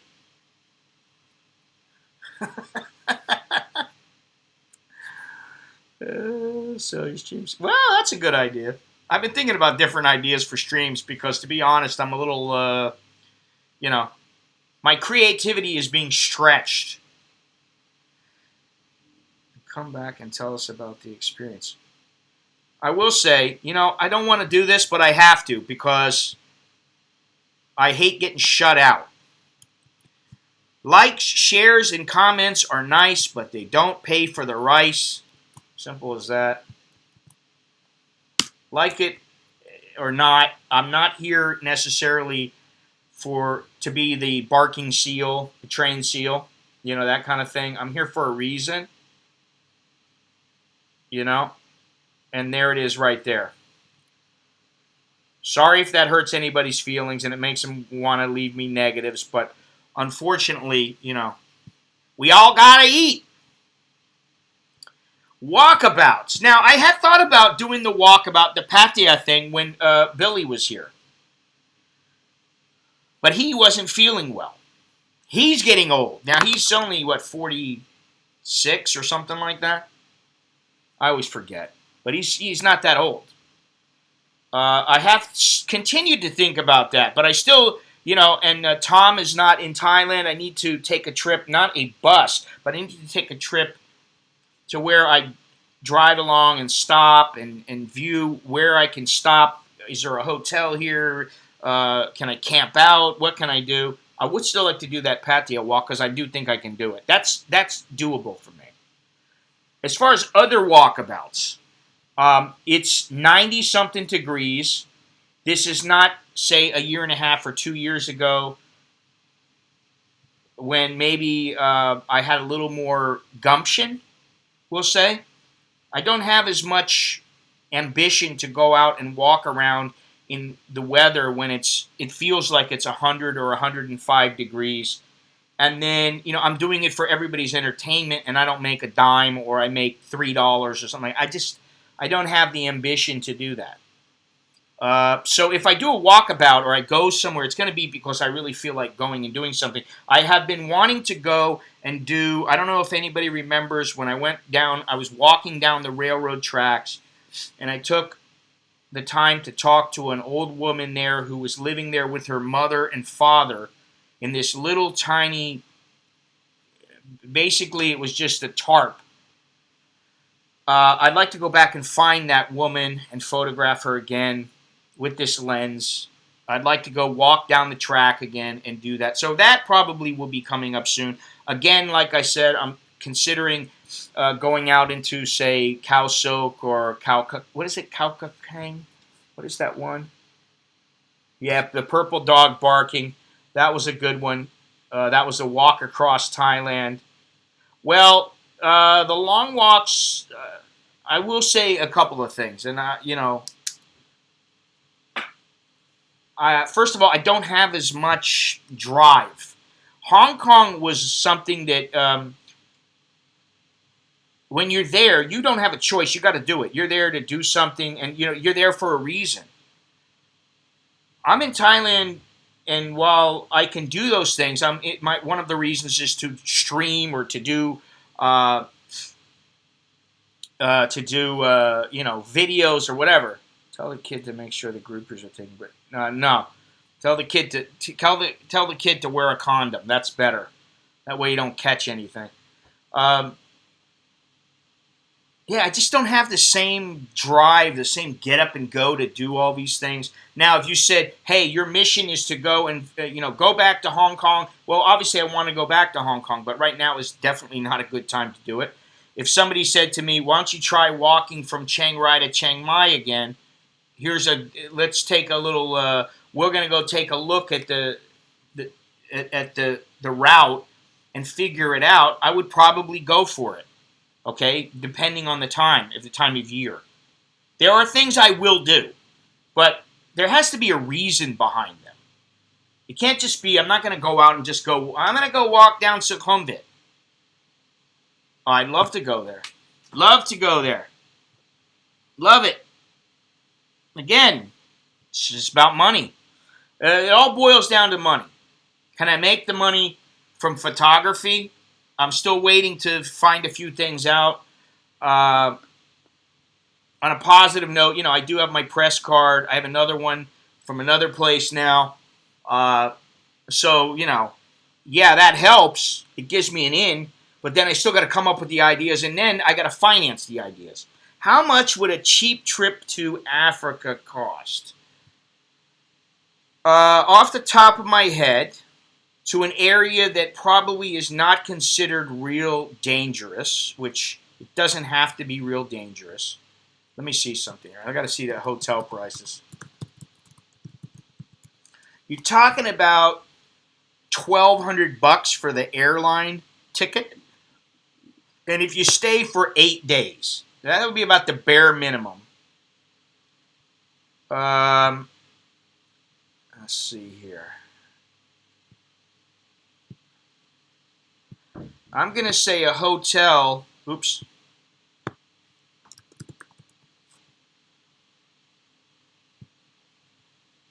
A hotel. I'll be lucky to find one for $50 a night. I'm looking at a couple places here. All right. This place is I'm looking at this place. Yeah, I mean, $60 to $75 a night for a hotel room. That's another what are you looking at? Let's say $80 times 7 is $560. Say $600, right? So that's now you're talking about $1,800. Then you got transportation. I'd say probably $2,500. $2,500 to $3,000 for an 8-day trip. Which if I had it, I would go do it. It's not a problem. I'm looking at Angola. There is a place here, and it's a pretty Spartan place. 8 nights, 9,200 baht. And let me see something here. Angola. Not a real dangerous place anymore, but at one time it was. This is one of their top picks. Okay, this is a double room. Single room, same price. Wow. All right. So 9,200 baht. That's about $310. So that's now I don't know about the transportation and everything else like that. Visa, blah blah blah. But I'd say yeah, about $2,500 is $2,500 to $3,000 is about right. Now that would be a coup in my book to be able to just to go to Africa, anywhere in Africa would be a start for me. You know what I mean? But I do think that things like there's places in Indonesia, there's train trips still that I could do. There's all kinds of stuff to do. It's just a matter of the timing of when I can do it, the timing of when I have the money, the timing of, okay, is there something going on there that makes it worthwhile to go there? Wow, Angola, 3 reasons to visit: rollerblading, beautiful forests, and pubs. Wow, it's different than what I would have thought. You'd be willing to pledge 10% of the trip. Okay, well, thank you, Gennaro. Maybe that's a good idea. Get pledges. Listen, I've already got a little. I will tell you something. I wasn't very happy with how. What would you want to do and see in Africa? Safari photo expedition or something else? You know, as long as I have the backing of Fuji, which I believe I do have, it would make it much easier for me to do a safari photographing expedition. I'm willing to have Gennaro plant 10% of my donation. Oh, thank you very much, Beyond Trinity. As always, Beyond Trinity, ever the Joker. Let's see here. I would be. I'm game because I know for a fact that Fuji wanted me to use their 400 millimeter lens. Now that 400 millimeter is actually a 600 millimeter lens. It's not a full frame. My camera's not full frame. It's XT3. So that lens would be more than enough. Now I don't know about how much safaris cost in different areas, but I'm sure that it's reasonable, and I could fit something in for about $3,000. I'm sure I could probably do something. So I'm more than willing to do what anybody wants. Whatever makes you guys happy, that's fine with me. But as long as it makes me happy, and everybody knows I've been wanting to go to Africa for a long time. So I'm more than willing to go just about anywhere in Africa. The thing with going to some of the places that I've talked about going to. The Central African Republic, the Congo, Burundi, Uganda is a place, and actually, I think Uganda might be a little bit less expensive to fly to. Let me see here, because of the fact that it's a hub. It's very easy to get to. Now this is on. I think it's somewhere around 800 to. It's got to be around $1,000. Because you might have to fly to, yeah, he goes to Togo, and, I understand. Listen, Togo is one of the safer places in Africa. I admire that guy, Andy Graham. I will talk about his channel a little bit because I've seen it before. And at first I thought, oh, come on. But you know what? Over time, the guy does... I don't know exactly how he manages everything, but he manages somehow. And he goes a lot of different places. I don't know where he is now. I haven't seen his channel for a while. But once in a while, I'll go, wonder whatever happened to that guy. And I'll go look at his channel. I do, because he does go to a lot of different places. He's gone to South America, Central America, goes to Africa. But the thing with Africa, I'll tell you what I would like to do. I'd like to go check out and see if I could find the Billy Ape. But I don't know that would be really feasible, because that's the kind of thing that would probably take some serious planning. Not that it wouldn't take some... It always takes planning. Any kind of trip takes planning. Going to somewhere like Hong Kong, Indonesia. I've got a template already. If anybody ever wants it, I'm more than willing to give it up. It's a very simple template, but... it's on Excel, or what do they use on Mac here? Numbers. Okay, but you can use it on Excel. And basically it has, everything input. It's already input. It's got flight to and from. It's got transportation to and from the airport, transportation in the city or on ground or whatever. It's got visas, it's got food, uh, extras, like laundry, internet, blah blah blah. It's got everything in there already input, and I just punch in the number. I figure out what the number is, punch it in, and then you just hit a certain button. It'll tell you for 7 days, for 10 days, 14 days. So I have that, and it makes it very easy. Madagascar, I'm not really into Madagascar. Would I go there? Yes, but it's a good place for wildlife apparently, but not for anything like lions or. But the thing with Uganda is that they do have gorillas there. It's very, very expensive, though. So I don't think I could do that or anything with the Billy apes. I'm not talking about you, Mr. Billy. Let's see here. Let me see something.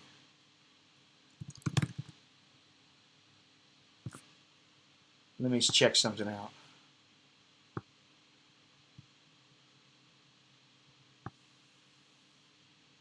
What is this? Specific date.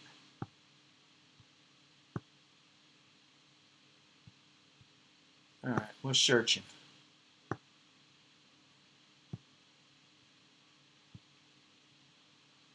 Get prices. Okay, so it goes to Entebbe.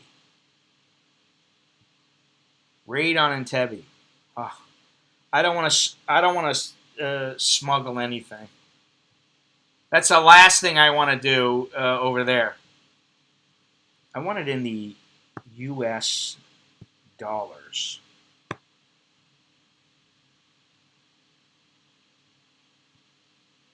U.S. bucks.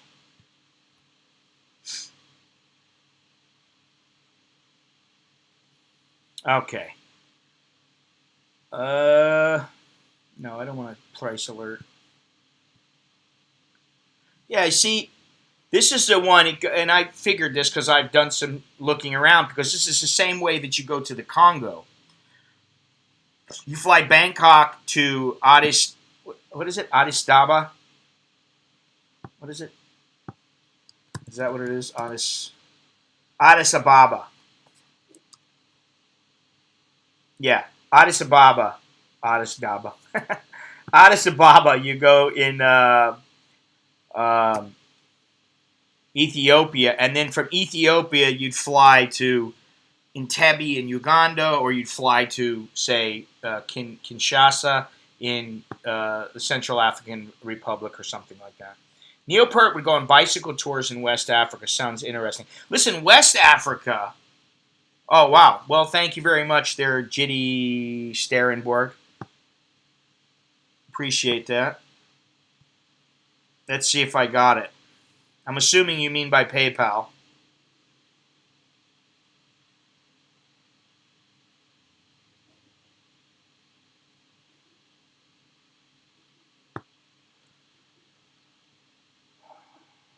Addis Ababa.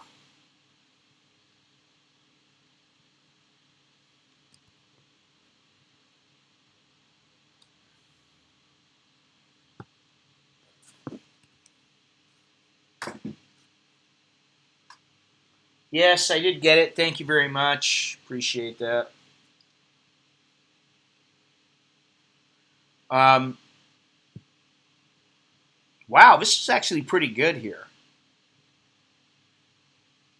Now, let me see something. This is 12 hours. What about the ones that are more expensive? Are they? This is Emirates, Ethiopian Air, Oman Air. All right. So, actually, that's a pretty good deal. You leave 3:30 in the morning, you get there at 1:50 in the afternoon to Entebbe. One stop in DXB. What's DXB?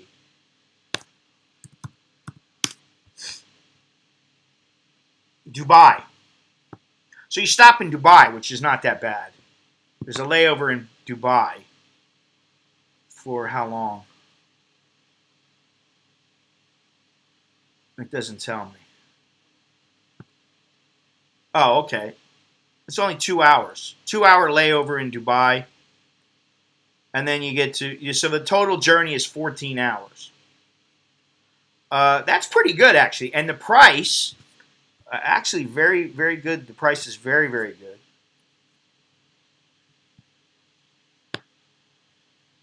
If I can get back to where I was at. Let's see here. $645. However, I know for a fact that they're going to end up charging you more. It's going to cost a little bit more. Because every time I ever use one of these sky scanners or any of this other kind of stuff, the price always goes up a little bit more. But maybe I'm wrong. Let's see. And this is leaving next month. Almost there. You are a few steps away from your trip. This is what I do anyway during the day. I always look around and research stuff and see how much stuff would cost. And you're betting on Tyson to win it. Well, hey, listen. Okay, I understand. Listen, it's a close fight in my opinion. I just think that Tyson probably can't get much better. I don't see him getting better and better. Where I do see Wilder improving, and even now he's still improving.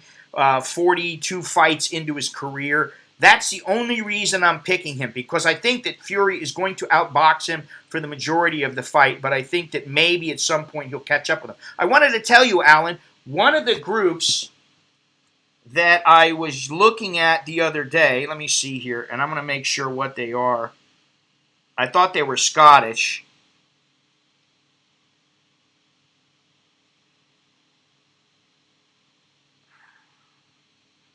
Oh, they're British-Irish. Oh, well, from musicians of Scotland, Ireland, and England, the Waterboys. I really like them a lot. Kind of like I like the Pogues from Ireland. I like the Corrs. I like what was the other one? The Cranberries, and I like Dropkick Murphys. I like that new song they have that came out. What is it? Smash Shit Up. I like that song. Been looking for new music, and my kids have been showing me some, and I happened to stumble upon them, and I stumbled onto the Waterboys. Also, I really like them. So I don't know if you know who they are, because you're Scottish, but anyway, Waterboys. I love Ireland. My football is Irish Scottish. It's called Celtic. I know who Celtic is. Anyway, let me see here. Let me see something here. All right, so you're talking about 22,000 baht. Right now it's showing as, oh, you have to pick the place. So that's how it works. You have to pick one of these flights, and then the connecting one adds up. So yeah, it's about 21,000 baht. It's just under 21,000. 20,625 baht. Which is a great deal. That's pretty damn good. And that's all the way to Uganda. That's in Tebi. A lot to do there in Uganda. Drop Kick Murphys, isn't that what it is? It's the Drop Kick Murphys, I believe. Yeah, it's the Drop Kick Murphys.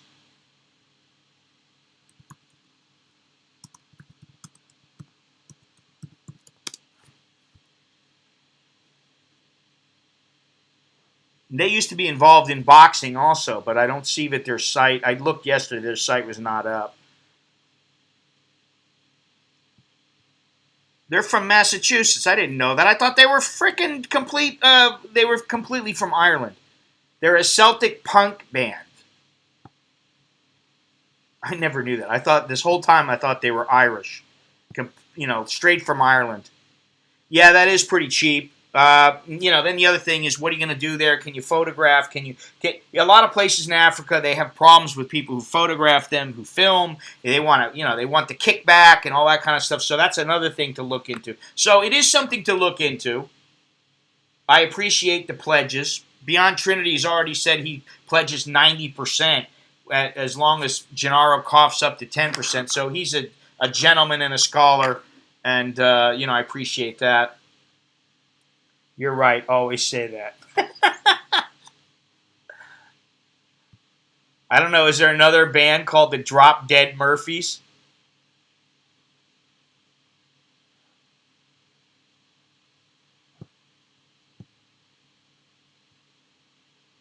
If you're saying Celtic, as in the people, Celtic. That's right. You're right. Yeah, Celtic, pronounced with the S. I happen to be a Celtic person, but the football team would be Celtic, pronounced with the S. Celtics. Huh. You know, that's another place. Listen, I got Irish blood in me. That's where I hail from. Uh, yeah, that's right. That's right. I got into them because of the Pogues, who I like the Pogues. Pogues Mahone, Pogues, Shane McGowan, who, yeah, I probably would. Shane McGowan with his no teeth, but now he's got teeth. Um, Supposedly he's got beautiful teeth now. Didn't used to. And I guess he's sober. I don't know. But anyway, great. I forget. My mother told me I have it somewhere. I have a folder somewhere. I have to find it.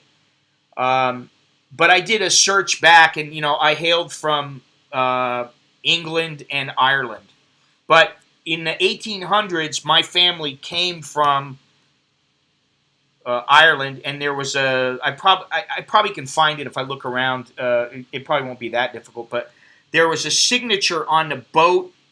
Um, when they were coming by boat, and so when they got into the United States, they had to sign their name, and the name was signed in this ledger, and I still have a copy of that ledger because the ledger was uh, still around, I guess.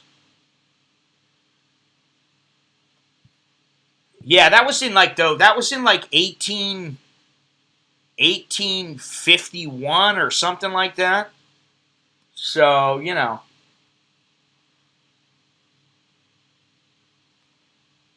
I have to find out or just ask my mother.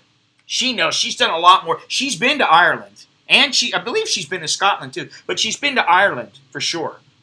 What was the place that I had the ice cream? Dingle. Yeah, I have a shirt somewhere, and a shirt is an ice cream shop that's in Dingle, Ireland.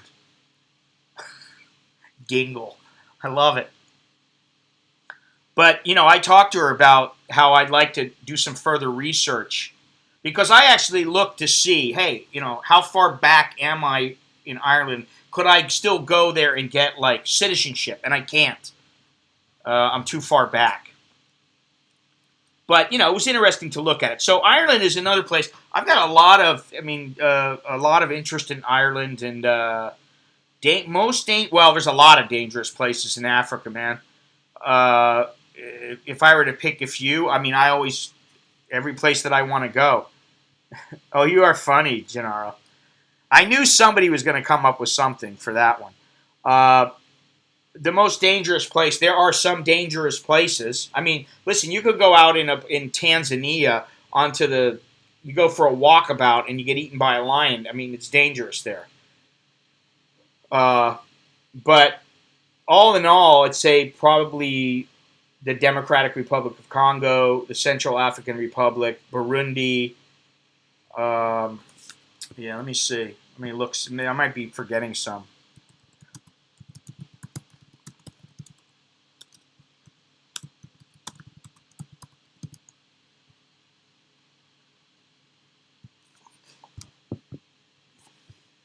Well, yeah. The other thing is that if you forget that Libya is also, and I forgot all about Somalia and South Sudan, but Libya is in Africa. It's a very dangerous place, obviously. But I'm talking about, to me, Libya is, yeah, it's African, I guess, but for some reason, I forget about it. Or maybe I shouldn't. Hang on. I should put that there. All right, let's see here. Once again, I've gone too far here with my stream. I've streamed way too long.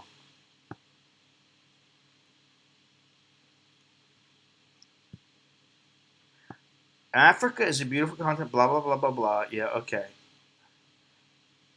Listed under the 4 do not travel designation are in Africa. Okay. Central African Republic. Reason for level 4 designation: crime, civil unrest, kidnapping, or hostage taking. Well, they might love me. Libya. Reason for level 4 designation: crime, terrorism, civil unrest, kidnapped, armed conflict. Mali. I forgot about Mali. Crime, terrorism, kidnapping. I'm not as well versed in the continent of Africa as I am in, say, Southeast Asia. Somalia. Designation for crime, terrorism, kidnapping, and piracy. Sudan. South Sudan. Okay, level 3 designation urges travelers to reconsider visiting these countries in light of safety concerns.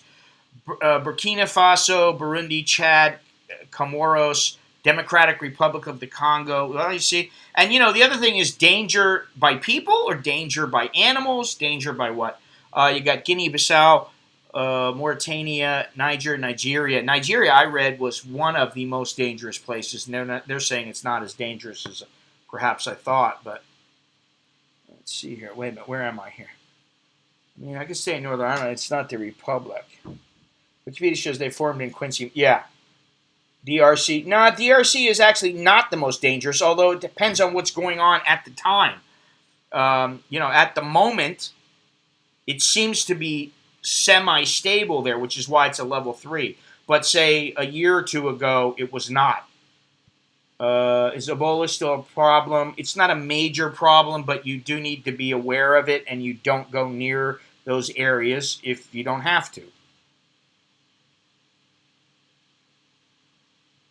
Oh, yeah, it definitely gets overlooked. I mean, if I traveled to Jamaica, I wouldn't get ganja withdrawals. Well, you won't get it. If you really wanted to smoke in Africa, you can get stuff in Africa if that's what you want. I would be careful, though, obviously. Somalia's piracy, imagine getting caught up in that, fun fact. So, as the tallest people in the world, average feet, 5'11". Okay, Dingle's a town in Kerry. Okay, that's right. I do remember her saying that while she loved it there, the people were great. She said the weather wasn't very good. But she did say that the people were fantastic. And I remember her saying it was in Kerry, now that you bring that up. So, interesting stuff.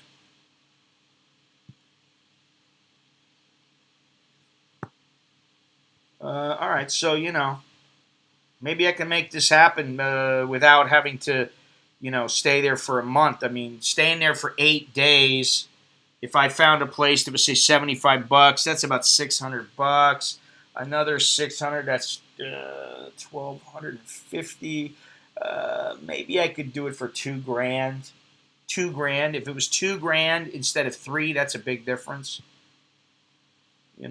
So maybe I could do it in the very near future. That would be nice. Hey, Uber, there you are. Dingo. Well, we started out talking about the Tyson Fury Deontay Wilder fight. We then moved on to social media and how unnecessary it is for most people, and what a time-wasting hunk of shit it really is. That's what I'm saying now. For the most part, although it is necessary to some people and to companies and stuff like that, I still think that a lot of places overuse it. And I don't mean overuse it in the sense of they post too much. I mean that they rely on stirring up drama or causing some kind of a scene online. And then, you wonder why people are like, this is social media. It is, in effect, like having your own news agency. I don't know yet. Uber, I wish I did. I've been holding off asking because I don't want to be a pest. I don't want to continue to bother the guy. And when it happens, it happens. I've resigned myself to just figuring when it happens, it's going to happen. Supposed to happen sometime in March. I don't know if it's going to be March 1st, but at least it's supposed to happen sometime in March, and hopefully it will, because I've been waiting and waiting and waiting, and it's almost been a year now that I've been waiting, and slowly but surely it's happening, but, you know, I hope it happens. I am going to do some changes online when it comes to my photography and things like that. There are some things I'm going to be doing. And having Sony help me out is a big bonus. Oh, Fuji. Sorry. I don't have any affiliation with Sony. I don't know why I was thinking of that. You know why? I'll tell you why. Now that it hit me. I look at this jet black lens right here. This shiny black. I look at this thing here. I look at it, and it reminds me of like the little cameras, the little RX, the Sony RX cameras, which, I did have a chance to buy one of them a couple of years ago, and I did not pull the trigger because I didn't like it. I didn't like it because it's too damn small. But that reminds me of the finish on that. And what's the other one that they got? The A7 or whatever, the A7 III, A7 IV. I don't even know what they're on now. I don't keep up with it. I really stick to my brand, which is Fuji. It's the only thing that I really think about now because I don't need another camera. I don't need anything aside from lenses. Although I would like to shoot the Fuji 100. What's it called? Let me see here. I want to get this right. The GFX, the medium format camera. I'd love to shoot that. And who knows? Maybe I'll be able to do that in the near future. But I love this lens. I admit it. I love the camera. I love the lens. There are times, I admit, that carrying a long lens, I feel like I'm walking around with a 20-inch, lens, a big lens. I got a really big one. But it's very useful. It's a perfect length for a lot of what I shoot. And I love this camera. I really like Fuji's stuff. That's the thing. If I didn't like it, I wouldn't say it. I mean, like the other day I was talking about Dave's hot sauce or whatever. Hot, yes. Good sauce, I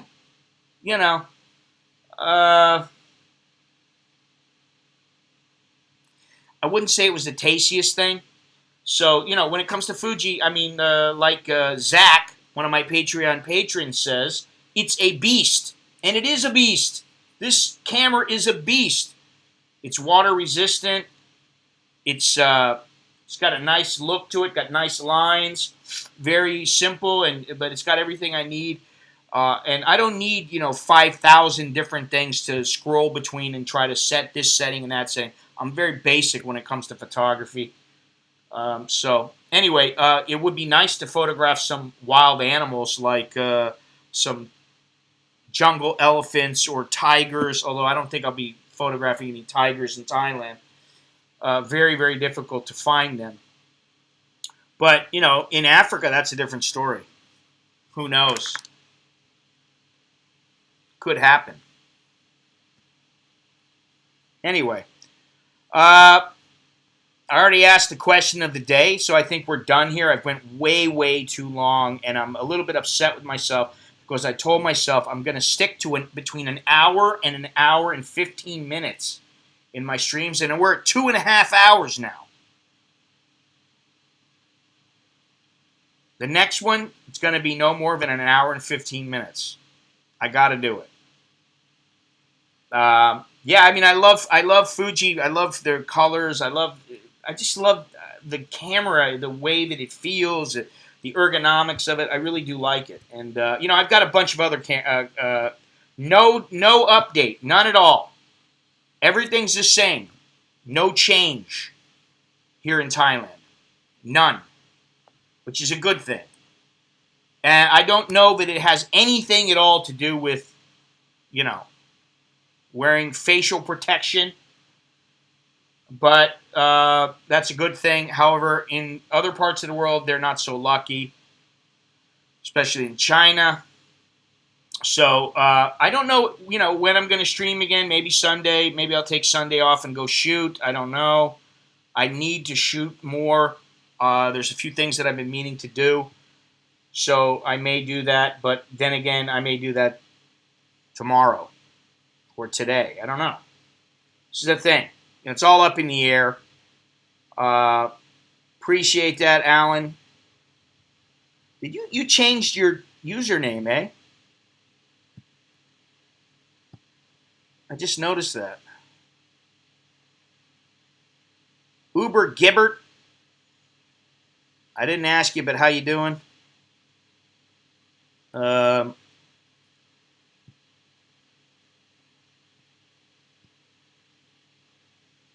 right, so that's great. Let's see here. Yeah, okay. I thought that's what it was. Use a stopwatch like 60 minutes. I would love to be able to do that. I got to figure out how to do that. You see, here's the thing, Beyond Trinity. If I got to go find the stopwatch, now I got to make sure that I can use it in the stream. I got to find something like that. And that I can turn off and on. I got to find it. Then I got to make sure that I can use it in the stream. Yeah, I don't know. I mean, I have mixed feelings about this because I kind of feel like you don't want to get too crazy too quickly and go nuts and freak out and all. I just don't think you need to panic, but I do think that safety is paramount. And when you're flying on a plane, there's always all kinds of things going on. People sneezing, people farting, burping, touching things, and, leaving behind remnants of things. So you got to be careful because it's like a flying petri dish. Yeah, but I would definitely recommend, washing your hands frequently, bringing, what do you call it? Where's that stuff? Do I have any? Where's that? No, it's not over here. It's over there somewhere. I got some of the hand cleaner. You just slap a little on your hand. Boom, done. Oh, traveling through Beijing. I would not want to do that, though. That's a different story. If you come through Beijing, I believe in Thailand what they will do is they will screen you. And as long as you don't show any signs. But the thing is that if you're coming from Beijing, there is that incubation period. So I don't know exactly what they're doing, but I believe they'll let you in. There won't be any problems. Yeah, it's something to think about. Really? Yeah, I knew they were going to be stopping off in Cambodia. I didn't know they were flying over to Bangkok, which is... what's the difference if Bangkok, the Thai government allows them to dock and then come through, or they go into Cambodia and then they fly over into Bangkok? What is the difference? I don't get that. Why are they going to allow them to fly in, but they won't allow them to dock? I mean, if they want to let them dock, all they got to do is say, we're going to let you dock, but we're going to have to check you when you come in, So I don't get that either. But then, there may be some things I don't know about this situation. I've tried, honestly, I have not been online as much as usual. Just because I just don't feel like dealing with the mental computation that will come with me looking at all these things. I have not been really researching traveling or anything like that because at the moment, I got enough on my plate. I got things I got to take care of in the next couple of weeks. And once all that's gone, and this travel, traveling, this problem in traveling and going to some countries subsides, then maybe I'll start doing some other things. There are some things I want to do besides sit here in front of this camera, because I'll be honest, I'm getting bored with sitting in front of the camera and shooting the shit with people. It's all lovely for, a couple of streams, but then after a while I'm like, man, I got to go do something. And it's not walking down the sidewalk sweating my balls off so that people can, laugh at how hot it is. That's not one of my joys. I'd rather that if you're going to laugh and have a good time, you get to see something. I put that fan up against the door, and a ghost must have pushed the fan out of the way and moved it, because now I can hear the door slapping. I'm being facetious, but I hate that about this door. It opens and closes by itself because the breeze that comes through from the other rooms does that. So anyway, it's about time to go, I guess. You're going even longer. Not that I don't enjoy this, but life isn't just streaming. You telling me? Well, here's the thing. I always try to be pretty upfront about things. Bought one of your T-shirts the other day. Oh, well, how can you score some of the stickers? You bought which T-shirt was that you bought? The American in Bangkok. You're the person who bought an American in Bangkok T-shirt. I appreciate that. I've got some of the stickers, so maybe I could send you a few. Yeah, I got some right here. All right, well, I think I have your address now, so with the PayPal. So, yeah, I have to send some off. Thanks to Dre for making these up for me. Really appreciate that. I like this. Although, smart branding, I would have probably put my URL on here, but, whatever. They look nice. Do I have a ghost house at your place? No, actually outside we have a spirit house. It came with the house though. So yes.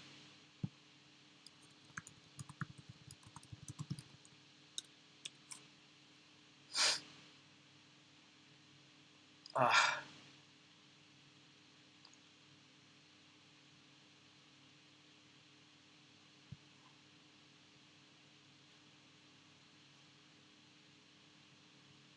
see here. They're at almost every house. There's almost every Thai house has one if they have the room.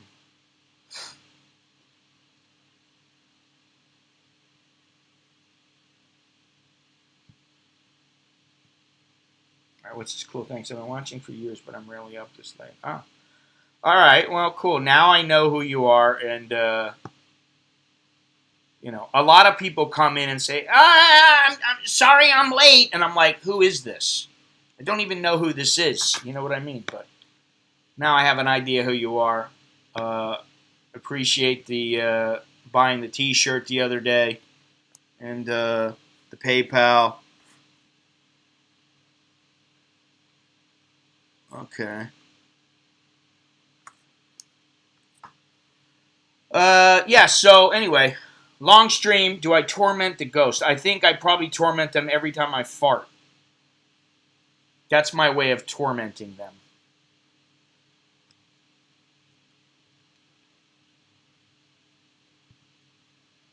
I think that's torture enough for anybody. I gotta say, my wife, her brother was coming. I guess her brother called up and said, can you make me some food? I'm really, really hungry. She made up some spicy curry and some other dish. I don't know what it's called. And I haven't touched it. I haven't had breakfast. I've had 2 cups of coffee this morning. But those dishes that she made up, it's not the spice that will get you. The spice is tasty. It's the after effects. And one of the after effects is that if you have gas and you manage to pass successful wind, anything that has stink bean in it is going to be rather stinky. Look up the stink bean of Thailand, and you will know what I mean. You take a piss, and people are going to go, whew. If you're the only person who had the stink bean sitting in a big cafeteria, and everybody walked into the restroom and took a whiff, and you had just taken a piss or a dump, they're going to know it was you, because it really does change your body chemistry. Roll up a smoke. If I go quiet, just know that. All right. Anyway, I think that's about. We've run our course here. The stream has run its course. Thank you to all those who have viewed, contributed, listened, lurked, and it's much appreciated. Really appreciate it. People don't have to listen to me, but for some reason, some people do choose to, and I appreciate that. Join me on another stream, probably on Sunday, unless I just feel like blowing it off for some reason, which I've been known to do it, but I don't do it very often because I think it's kind of unprofessional. But this is YouTube. We're not professionals here. There is a video going up tomorrow, so keep an eye out for that. Videos go up every Saturday and Monday, Bangkok time. That's Saturday and Monday in Bangkok. Streams happen Wang Tang Long. I live fairly close to there. Yes, Staw. Wang Tang Long is over by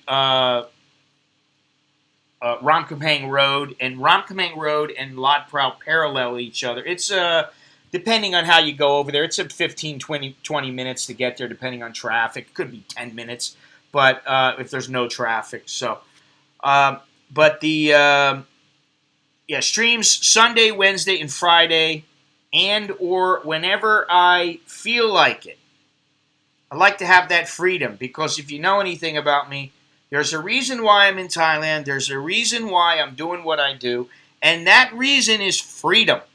Freedom from people like a boss standing behind me, looking at my every move, barking out orders that may or may not be intelligent orders. I've been doing this for a long time. I've been on my own pretty much for 30, I don't know how many years now. 30 years, I don't know, where I've been working for myself, doing things for myself. So anyway, if you're not subscribed already, please hit the subscribe button, click the bell. Let me ask you a question before I sign off here. Why do so many people say, hey, I've got to talk about this today. We're talking about Wilder Fury. We're talking about doing away with social media. We're talking about the question of the day. So let's just get right to it. Why do they have to say that? Philip DeFranco does that all the time. Every single stream. Let's get to it. All right, let's get to it. Let's get to the exit. All right? Like I said, click, if you're not subscribed, please subscribe. I'm trying to hit 15,000. Boy, that'd be a milestone. Hit the like button, hit share, leave a comment.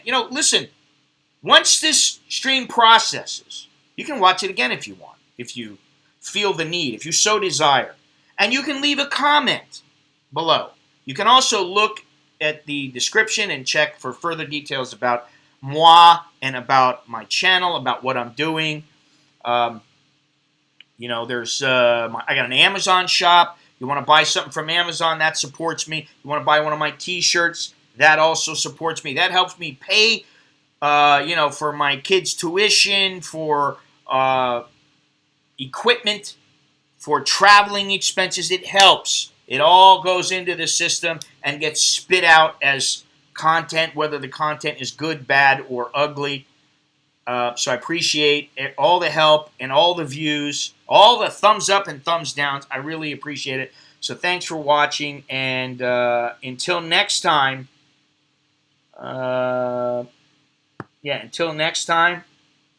Choke D, that's good luck. Jerk on mine, I mean, see you again. See you soon. See you later. So, see you later.